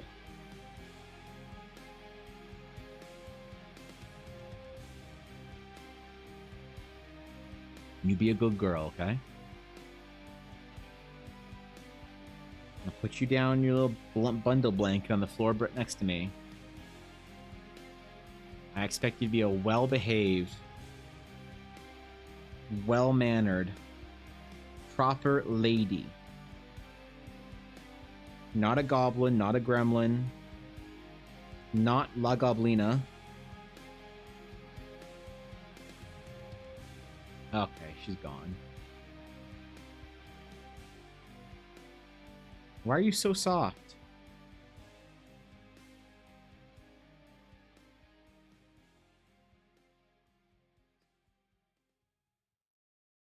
Good girl. Alright. I'm gonna put you down now, okay? Be good. She's so content to just be in her bundle of blanket right now. And be held. It's kind of upsetting, actually. It, like, pisses me off how comfortable she is. Oh, never mind. She's at G. All right. I'll put you down.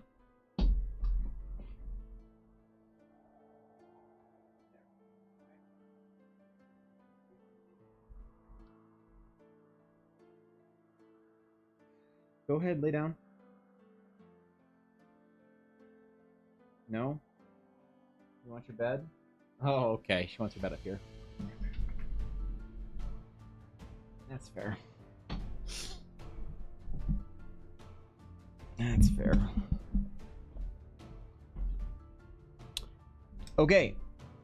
Last little check. Do I like or hate this? Ooh, we forgot little, like, tuft, lighter colored tuft hair thingies.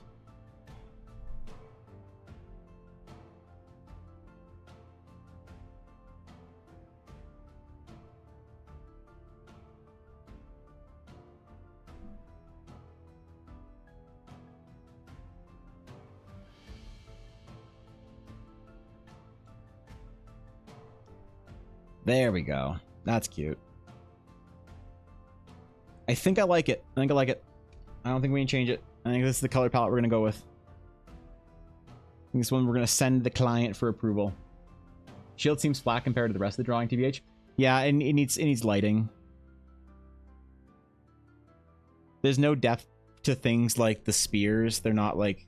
There's no depth to them, and the shield's very flat and stuff. There's a lot of that stuff that you have to sort of like account for. Like the tail doesn't seem like there's much like the cloak isn't being pushed back all that much. So a bunch of the painting process will fix that, and you got to kind of like walk into a sketch piece like this knowing that. So it's a little stressful, but it's one of those things you have to have an eye for, like the future. But I think it's good. I think we're good. I am going to control save, and then we're going to snip it. See about sending it off to our illustrious, esteemed client.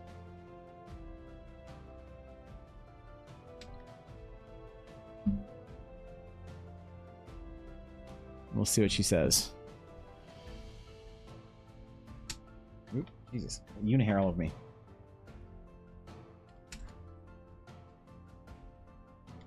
Finish the flats on stream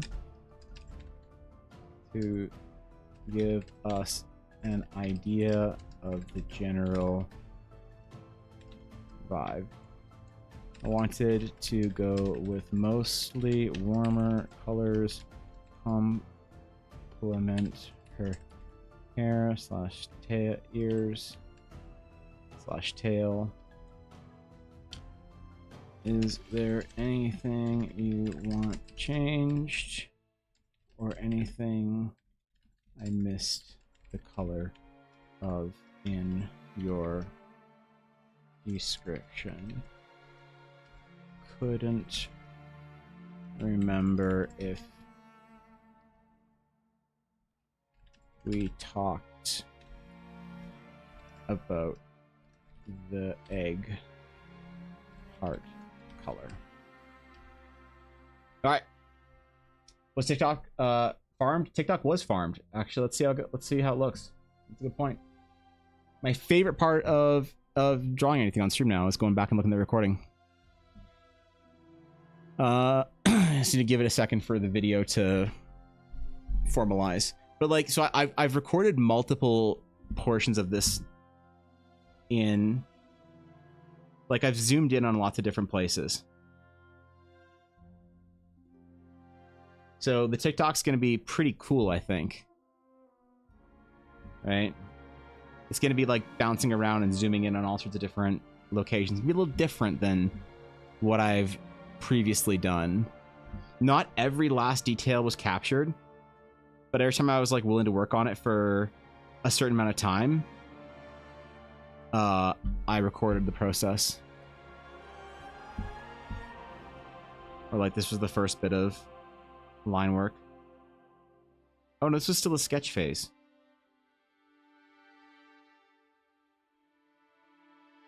Oh wait, this was the first one. Okay. Like, there we go.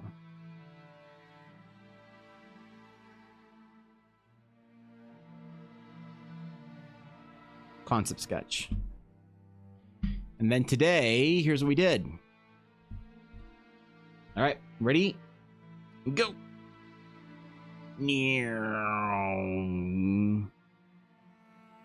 That's neat.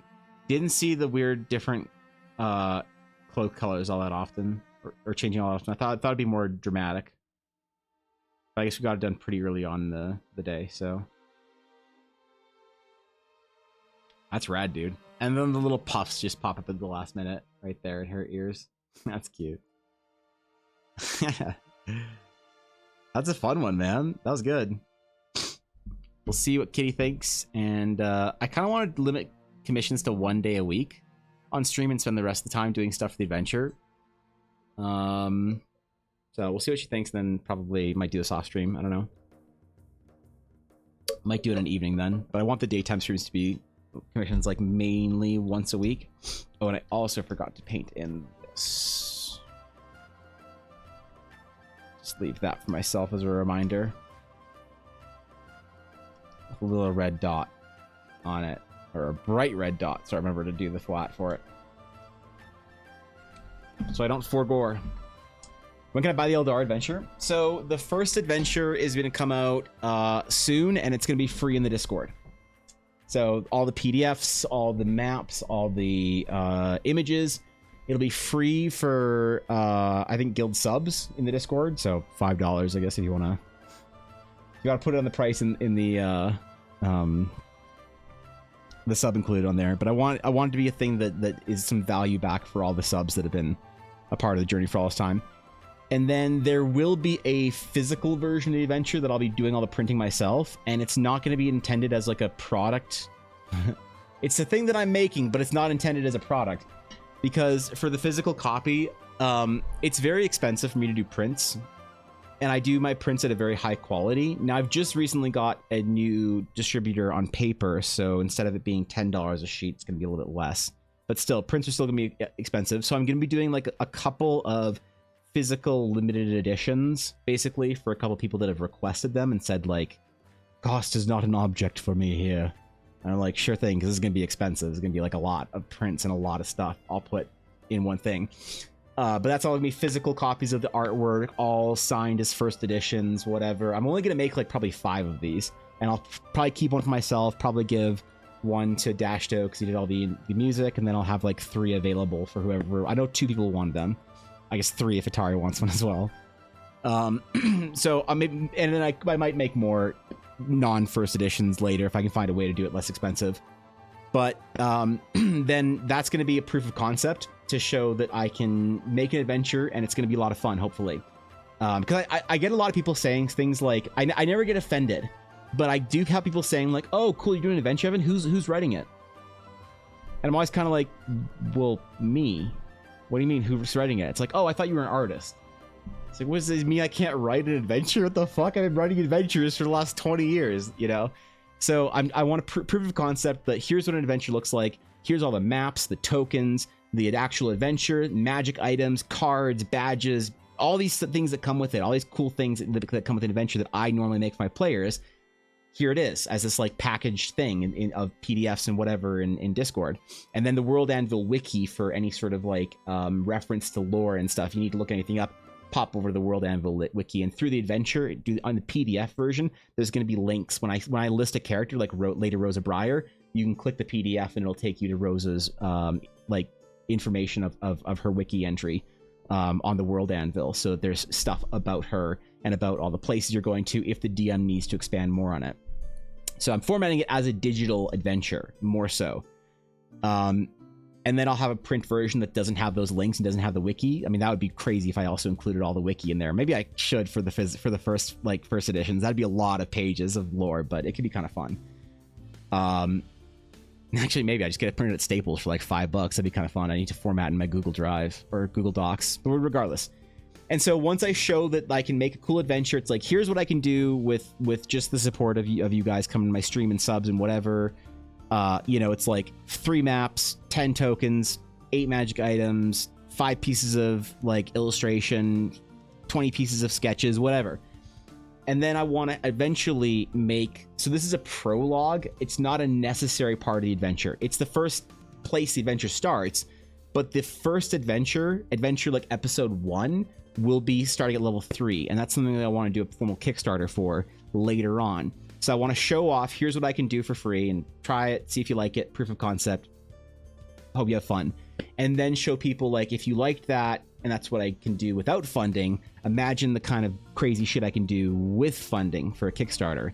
And then I spend 6 months working on that and do a crazy adventure that you could, I want you to be able to start at either level 1 or level 3, mostly because I know a lot of people really hate starting adventures at level 1. So the level 3 start, the Kickstarter adventure, will be the first adventure. But if you want to, basically, you get set up with a thing of like, oh no, there's this thing, it's crazy, you got to handle the thing, right? That's how the adventure starts, the Kickstarter adventure. And the prologue adventure, Horizon, what I'm about to release soon, is the story of that thing. So you could be the hero responsible for that thing, or you can come in later at the first formal starting point and be and like, now this thing is a problem, and here, now you can deal with it. So we'll see how it goes. We'll see if people like it. There was a small request to do like some other things for the first adventure, like you know, stat blocks and whatever beyond, like, for other encounters, that I will put in as much work on that as I can, but obviously I need to be very balanced with my time. Also, the Astral Sage will formally release with the first adventure, I think, or maybe I'll release the Astral Sage with Horizon and then release all the different Eldara subclasses, because I want there to be an Astral subclass for each major D&D class.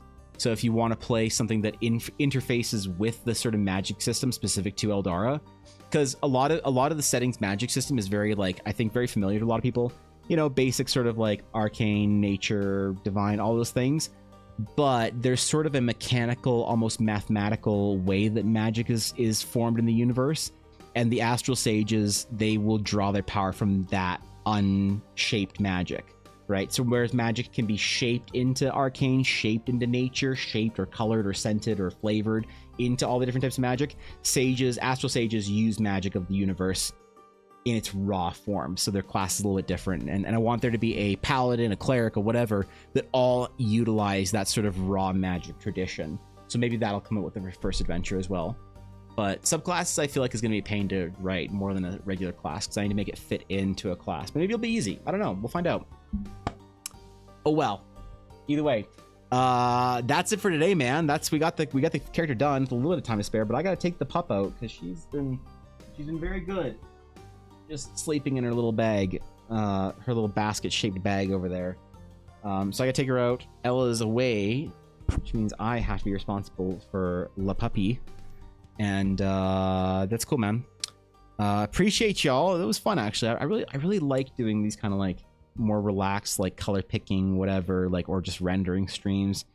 I don't know if I'll finish this off stream or if we'll have this ready for Tuesday next week, or maybe I'll just decide to do another day of commissions this week. I don't know. I have a lot of projects to do, but either way, thank you guys for all the feedback and all the help and keeping me company while I'm doing my work. Y'all are amazing. Y'all make every day better coming to work for me than just if I had to do it alone sitting in my office just listening to a podcast talking about how I'm not doing anything in my life right because I'm not optimizing.